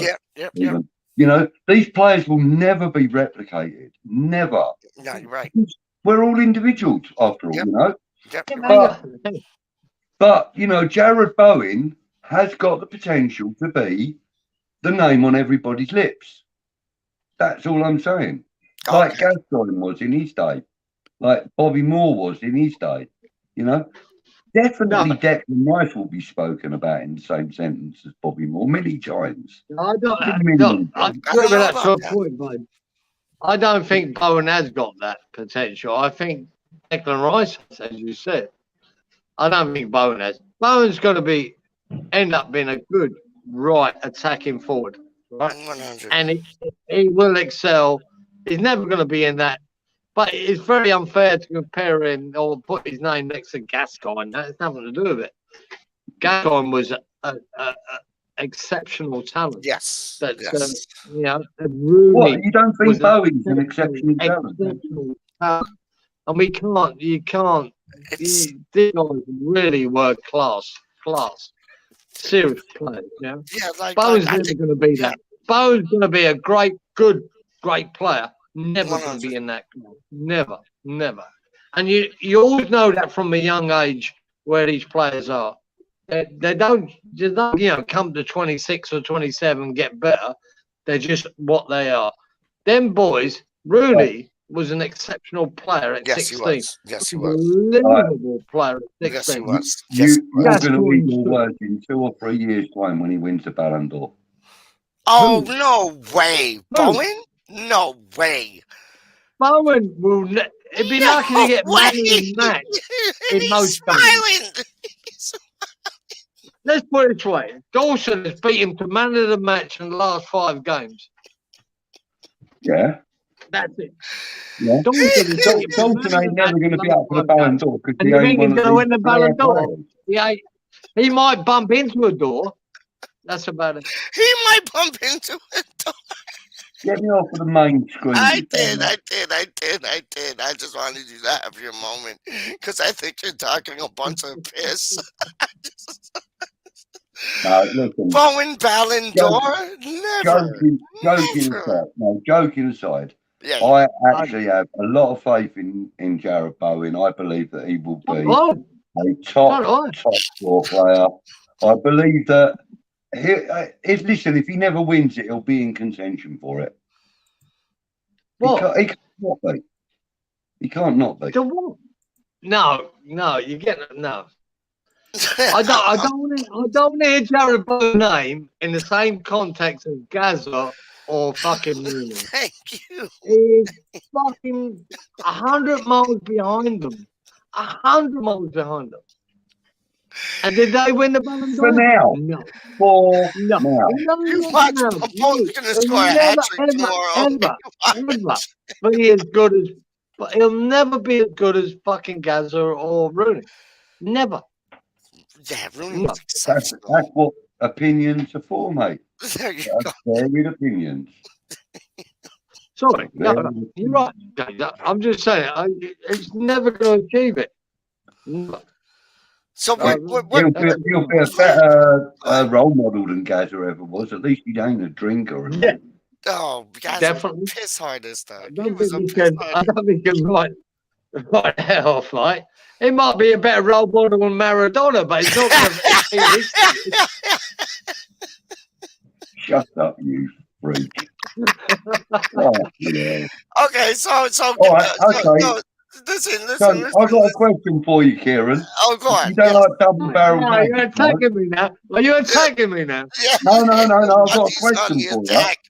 You don't like double barrel names, you said, no? Go on, Budge. What would you do then if, say, for example, Jared Bowen was to marry Danny Dyer and then remodel himself as Jared Dyer Bowen? I'll sell it. That's a good one, Budge. Get him off. Simple as that. Fuck him off. Gone. He's gone, mate. Sell it now. Take your money to Liverpool. You can fuck off to Liverpool or buy someone else, you wanker. The Dyer Bowen. Dyer Bowen. But there is one, you're allowed one exception, aren't you, Budge, right? With double barrel names. I don't like them. They shouldn't be signed for West Ham. I don't believe in them. But there's one exception I would make. Go on. Do you know who it is? No. Like the plays right now? He plays right now? Mm-hmm. Yeah. Budge. And he's I have no idea. He's good at free kicks. Oh, Ward-Prowse. Oh, God, yeah. No. Yeah. Ward-Prowse? Yeah. Yeah, Ward-Prowse. God, no. I'd make an exception for him. I'd snap him He's up. a one-trick pony, does brilliantly at Southampton. I don't believe that he would be any good in a better team. Same thing my father says, but I disagree. I think he'd be brilliant in West Ham. Do you know how many yellow cards that boy picked up? He's fucking nasty as well. He don't mind putting a tackle in. He works hard. And it ain't just about free kick. He fucking likes giving it some. Yep. I mean, that boy would suit Moyes. There's only one double-barreled name I'd like to bring into the club.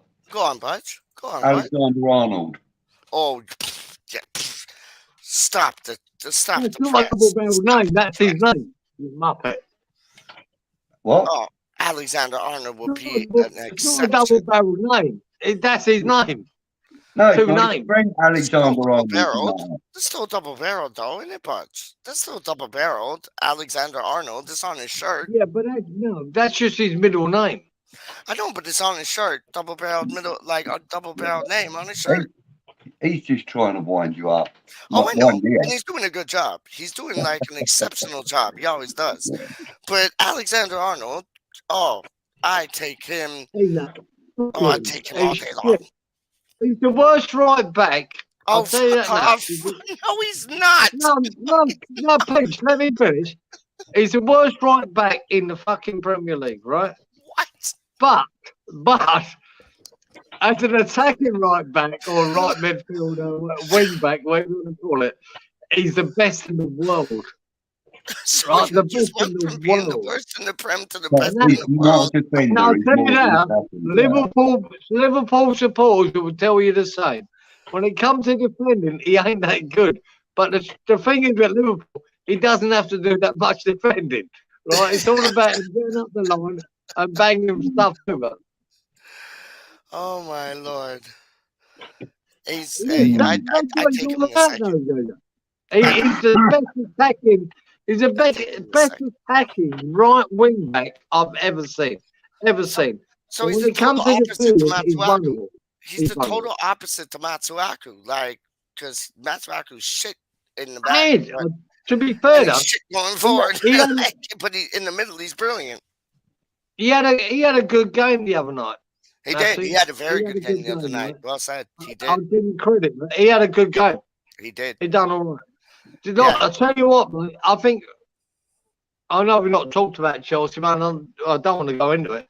Yeah. But I think everyone in that team, right, in that game, held their head up by one player, and that was Benrahma, who I thought was fucking garbage. For me. Right? He was shite. He was fucking. He done two good things. He nicked the ball off two players early on in the first half, Yeah. and done fuck all with it. And after that, he continued to lose the ball, continued not to track back properly, half track back, and wonder he was fucking rubbish. And the only player that didn't, 6 and better, if you wanted to rate him, was him. He would have been a 5 or a 4. Yeah. Everyone else was 6 and 7 and 8, right? Because I thought it was a good performance by the team. By him. Yeah. So you weren't your West Ham man of the match? Mate, even though he got sent off, I'd still give it a Dawson. Yeah, me too. I thought he was superb. I thought he was so good. Yeah. It was so good. I mean, look, we shouldn't be surprised by Dawson's performances anymore, should we? Really, let's be fair. No, but we find it heartwarming and exciting that he puts in his performance week after week after week after week, game after game. And, you don't expect that for a fucking Poundland player. Yeah. No, I've done the player ratings with tHeY and that, to a few of the games and that. And I'm trying to think back. I don't think in the last 5 weeks that he hasn't been man of the match. Yeah. In the last 5 weeks. I agree. Even when he had the likes of Rice and Zuma on the pitch with him, he's still putting in that 10 out of 10 performance, isn't he? You're right.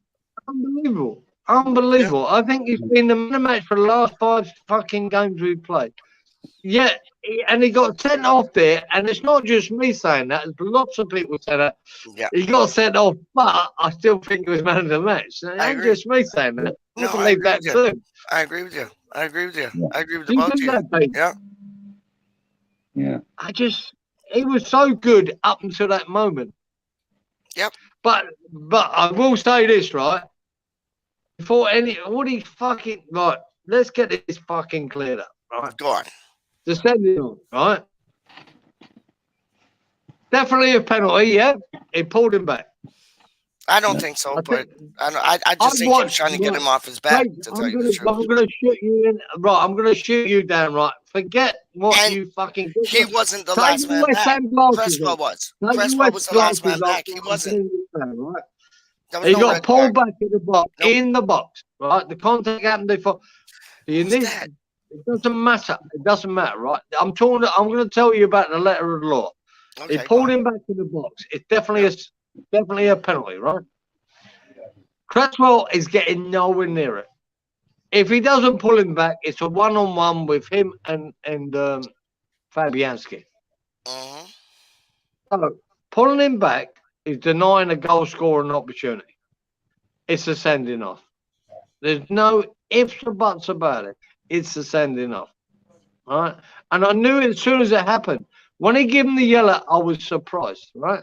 Okay. And I looked at me and Kieran James was there, artisan, right? We looked at each other and went, and he said to me, Kieran said, Dad, that's the sending off. And I went, yeah. Yeah, the first thing he said, he's getting sent off, right? I didn't see that. Watch the slow motion of it. Cresswell never going to get there, right? He's never going to get there. All right? And all I'm saying to you now, and then obviously he went to VAR and he came back and sent him off. And it was right. It was the right decision. In the laws of the game as they are now.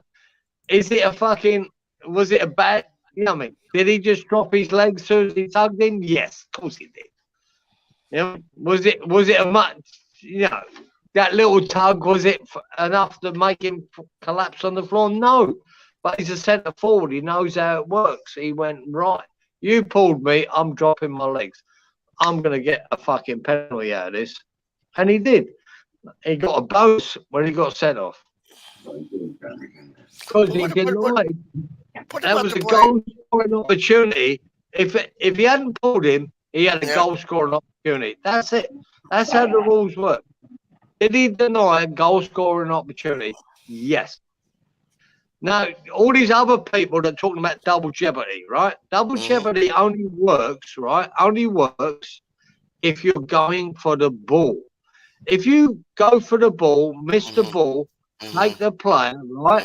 take the player.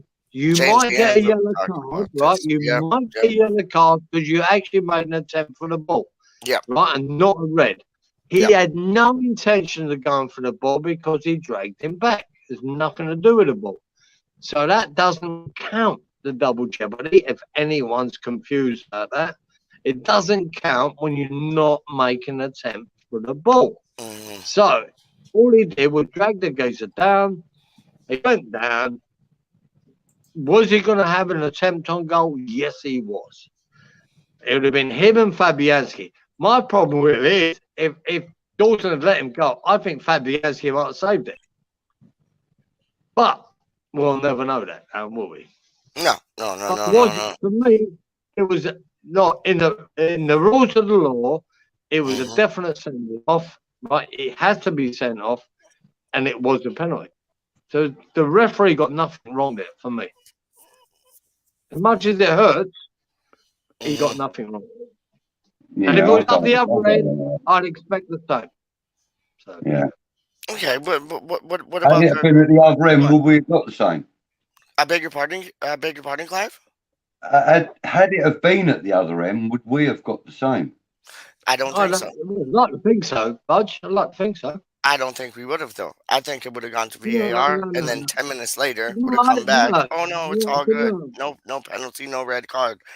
No, come on. VAR We hates can't us. VAR don't like No, us. No, they don't, man. They don't like us. They have it in for us. They do. I don't know business. Why any other team, VAR takes like 60 seconds when it's everything us, happened it's there like was wrong. 60 minutes. I'm not going to believe in this conspiracy theory that they're all against us. They I'm not having that. And then against Arsenal, we got Mike Dean refereeing the thing, and when you make statements about that was never a sending off, and you make people believe that shit. That was everything about that decision was right. Everything about it. I respect that. I respect that. If that happens up the other end and it don't happen, then I'd have questions. And I think it would. I think BudgiE's right. It would. Would he have the same decision? It wouldn't. We're West Ham. It would not. BudgiE, what do you think? If that happened at the other end, would we have got the same decision, or would it have gone to VAR for like 10 minutes and then they came back and said, nope, it's good to go? No penalty. I think the decision would probably have been the same. I'd like to think so, yeah. I would love to think so. I would hope to think so. I put my life on to think so, but it's just, it never happens. Have you heard the news about the referee we have for tomorrow's game? Yeah, Mike. Oh, no. Is that Mike D? No, Mike D's on Sunday, on Saturday or Sunday. Mike Dean can't officiate in the UEFA now. I hate Mike Dean. Because of us. Good. He's a plonker. Yeah, but he can't officiate because of us. Okay. Kieran was asking, who do we got then? It's a guy called... hang on, let me find his name. Not the referee that we had against, no. Good. Seville or Leon. He was a joke. I don't think we're gonna have him again, to be honest. Oh, wasn't he a joke, Kieran? It was mad. I was watching the match. And he was bad. No, he was bad. He was probably a cousin of Mike Dean. There's no conspiracy theory there. Yes. For that. Yeah. It was just a bad referee. No, you want he was a bad right, referee. Okay, so the referee that we have for tomorrow is a Dutch referee. Yeah. And his name is Sadar Guzubjuk. Oh, one of my favourites. But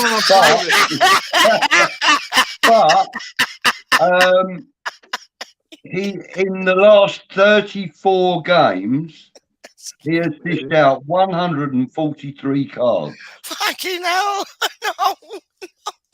No. In the last 34 games. How many reds? How many reds? 143 cards. How many reds? I'll find out. How many reds? Don't say it ain't so. Say it ain't so. Right. No, honestly. Sent off. No, he's one of my top 10 referees. He's not. What was, Right. what was his So name? What's his name again, Kieran? What's his he's a Dutch Turkish man. Yeah. He's half Dutch, half Turkish, Yeah. and he's issued a whopping 136 yellow cards No. and 7 red cards in 34 games. No. Oh, fuck him, that Oh, sounds Back in August last year, it's a an bit uphill over battle. issued 9 yellow cards in a Europa Conference League match between Santa Clara and Partizan Belgrade. Oh my days, he's gonna have a field day with West Ham and Frankfurt, dog. Oh my day. Let's hope he doesn't like Germans. Honest. In a Thanks, game mate. between Like Germans. Vitesse Also, Arnhem get and Feyenoord, so obviously one of his local games, he issued 6 yellows and 2 red. Oh my days. Say it ain't so.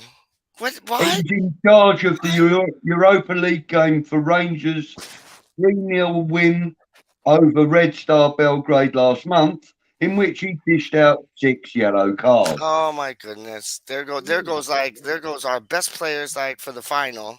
Out. He also dished out 6 yellows in the game between Porto and Lazio in February.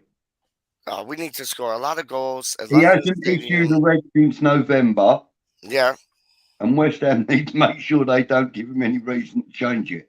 Oh, That's what it said on this Hammers news. Yeah. Budge, those stats don't tell the story, do they? And I think that last referee had in yeah, Sevilla wasn't it? That's Sevilla. Sevilla. That was the best referee I've seen for years. Like, he was the one that let the game play on. Absolutely, 100%. Yeah. The Leon game. Yeah. What a referee that was. Yeah. He just let it go on, flow. Like it just was brilliant. No, I know. He But knew he when let the game. to- He let the knew game when flow to like the let it first. go. He knew- Like the first ref we had against Sevilla, he was magic. It was the second ref I think against Sevilla that was just like pulling all the cards, like the itchy pocket syndrome. Like, But I reckon that last ref we had. no, it was the first Sevilla match. That ref. Sorry, go on. The first You'd like to think that guy refereed the final. He was that. Oh good. yes, please. Yes, please. It was that. So the Eintracht Frankfurt boss has released a statement saying, now there is no fatigue. Now there is joy. Now there is excitement. And now it's on to the final. That's the Eintracht Frankfurt. Beauty. Yeah. Moyes was a touch more reserved, respectful, and considered ahead of the first leg. Too confident. The flash. He said it's great for West Ham seeing the football, the teams. It's been a monumental period for us to get to the semi-final of a European competition. I hope we can keep it going. It'll be a great opportunity for us, like it will be for Eintracht Frankfurt. It won't be easy. Let's hope. Right, and then the reporter saying, let's hope that Glasner, the Eintracht Frankfurt boss, let's hope his arrogance proves to be his undoing too. It will. What are your thoughts on those comments, Karen? Like, do you think that's kind of a bit bold for the Frankfurt boy to come out and say that? Yes, me too. Of course it's bold, but it's look. If you're confident in your team, if you're a manager and you're confident in the team, you'll say things like that. Yeah. Nothing. They've just beat Barcelona. You've got to remember, they knocked Barcelona. Nothing is above what they can achieve. Yeah. Right? Yeah. So they beat Barcelona, knocked them out. Then look at West Ham and go, fuck, we're doing you, mate. I love that, though. I love that. I'm not going to knock that manager for being that confident and putting that confidence into his team. That's what managers do, right? You don't go, you cannot go the pacifist way and go, oh yeah, he don't know shit about West Ham, right? He knows fuck all about West Ham. Right? It's not. He ain't playing Man United, well, he knows, or Liverpool, He's playing West Ham. And going, mate, Yep. he thinks we just done Barcelona. Well, Yep. fucking this middle table club. Yeah. That's how I look at it. Middle Yep. will fucking run all over it. Of course he Yes. will. Yes. And why wouldn't he think that? And that's I know, but good. I like. In I my know. I mind, agree with you. I love that because, like, I love that. I love that. the more they Can I think read a that, the statement from the club? better. Please, Leon had that attitude, right? Yep. Leon had that attitude that they were going to do is because they got the result at the London Stadium 1-1. Get home, you beauty. I can do you, and they come unstuck. They come unstuck, mate. The Seville come unstuck. I want this team because you know what? The fact that they beat Barcelona might be a good thing for us. Absolutely. They might actually believe in their own brilliance. They'll think they're up here and we'll kick them in the gut. BudgiE, what were you going to say? You wanted to read something? Yeah, there's a statement from the club. Love it. Let's have it. Yep. It says, a message to West Ham United supporters. As we look forward to a Europa League semi-final against Eintracht Frankfurt, West Ham United would like to sincerely thank our supporters for your continued magnificent backing. During a scintillating and unforgettable campaign so far, Hammers fans have been the cornerstone of our fairy tale run to the last four, where we now face the prospect of one more monumental encounter in front of 60,000 fans under the lights of London Stadium. On Thursday night, the eyes of the world will be on West Ham United, and this wonderful occasion is an opportunity to show the passion and pride that makes our fans famous around the world. And to illustrate the effect your positive backing can have on the team throughout each match, everyone at the club recognises that each and every supporter is an ambassador for West Ham United. That's good, isn't it? I like that. I love that. It does go on, but I'm not going to read too much more because it's about 2 hours long. And you know what else, Bud? We have Lucas at the game, as well as yourself at the game. That's going to mean big plays. Fuck Lucas. Love them. Fuck that Lucas fan. I love it. Big up, BudgiE. Big up, Lucas. Get in there. Me and Karen will come eventually. But look, Karen, you got to big it up for the man. Them like, yo. Lucky bastard. I know the lucky bastards. I wish I could like swap. Karen, I will send you a exclusive photograph. All right. So what do I get? Chopped liver things. Fuck all. I get fuck when I'm all? standing next to Deck after he scores the winning goal, and I've got my arm around his shoulder like that, I'll take a selfie of me and Deck, and I'll only send it to you. Love it, mate. I love it. I don't care about fucking Lucas. All you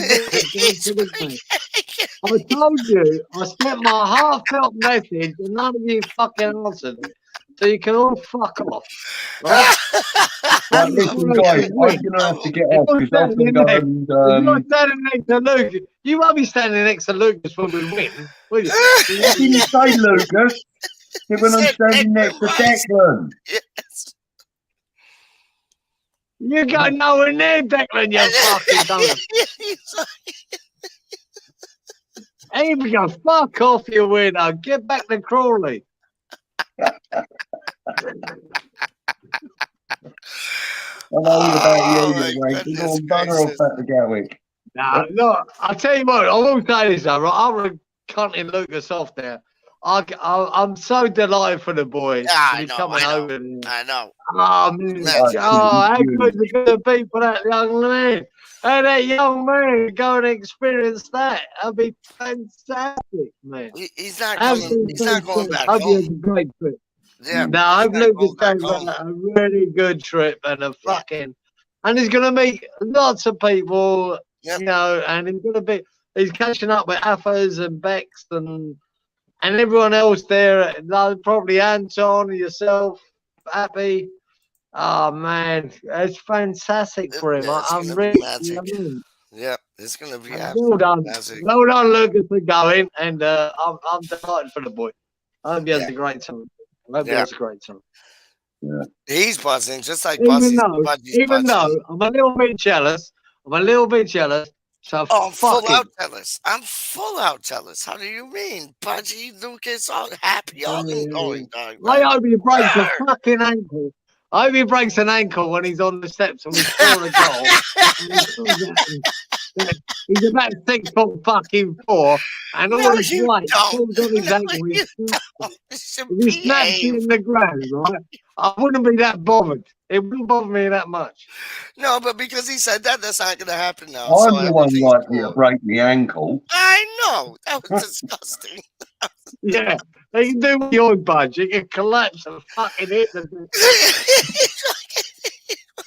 Threw his head in and It all. wouldn't bother me that much, but I do hope he has a good trip. Thank you for all that love. I really appreciate it. And you know what, though? That is Yeah. Kieran showing love, though. Honestly, Yeah. that is Kieran basically saying, I hope he has the best time Right, ever. listen, guys, I I've love got the to point go of pieces. because Enjoy yourself. I've got to go because I've got things I need to do. I've got to go Yes. take this laptop back. Yes, So sir. I will catch up with you later. All right, boys. Are you going live later at all, PeacH? Yeah, I might do. You fancy coming on? Yeah, send me the link. If I'm available, I'll come in. Okay, what time are you thinking? Like it's like what? Just Hang past on. 10, yeah. I'm In going the to be morning. doing a recording with Jazzy this afternoon, so Yes. any time from 7 onwards, really. Okay, like 7 your time onwards. Yeah. Okay, so yeah, that's like 2 o'clock, 3 o'clock in the afternoon my time. Okay, we'll get at you 100%. Karen, love you to bits and bobs, even though you're the most negative prick in the world. I know you mean love behind all of that. I love it. I've got to go. I can't believe what time it is, to be honest. I thought it was about, for me, I thought it was about 10 in the evening. No. Just realised it's 20 past midnight. There you go. So you have a kip. Get some sleep. Yeah, man. Get some sleep. I'll talk to you later, guys. I'm out of here, yeah? I'll tell you, yeah, mate. Fuck off. Much love to everybody in the chat. Those of you that... Don't worry. Fuck off.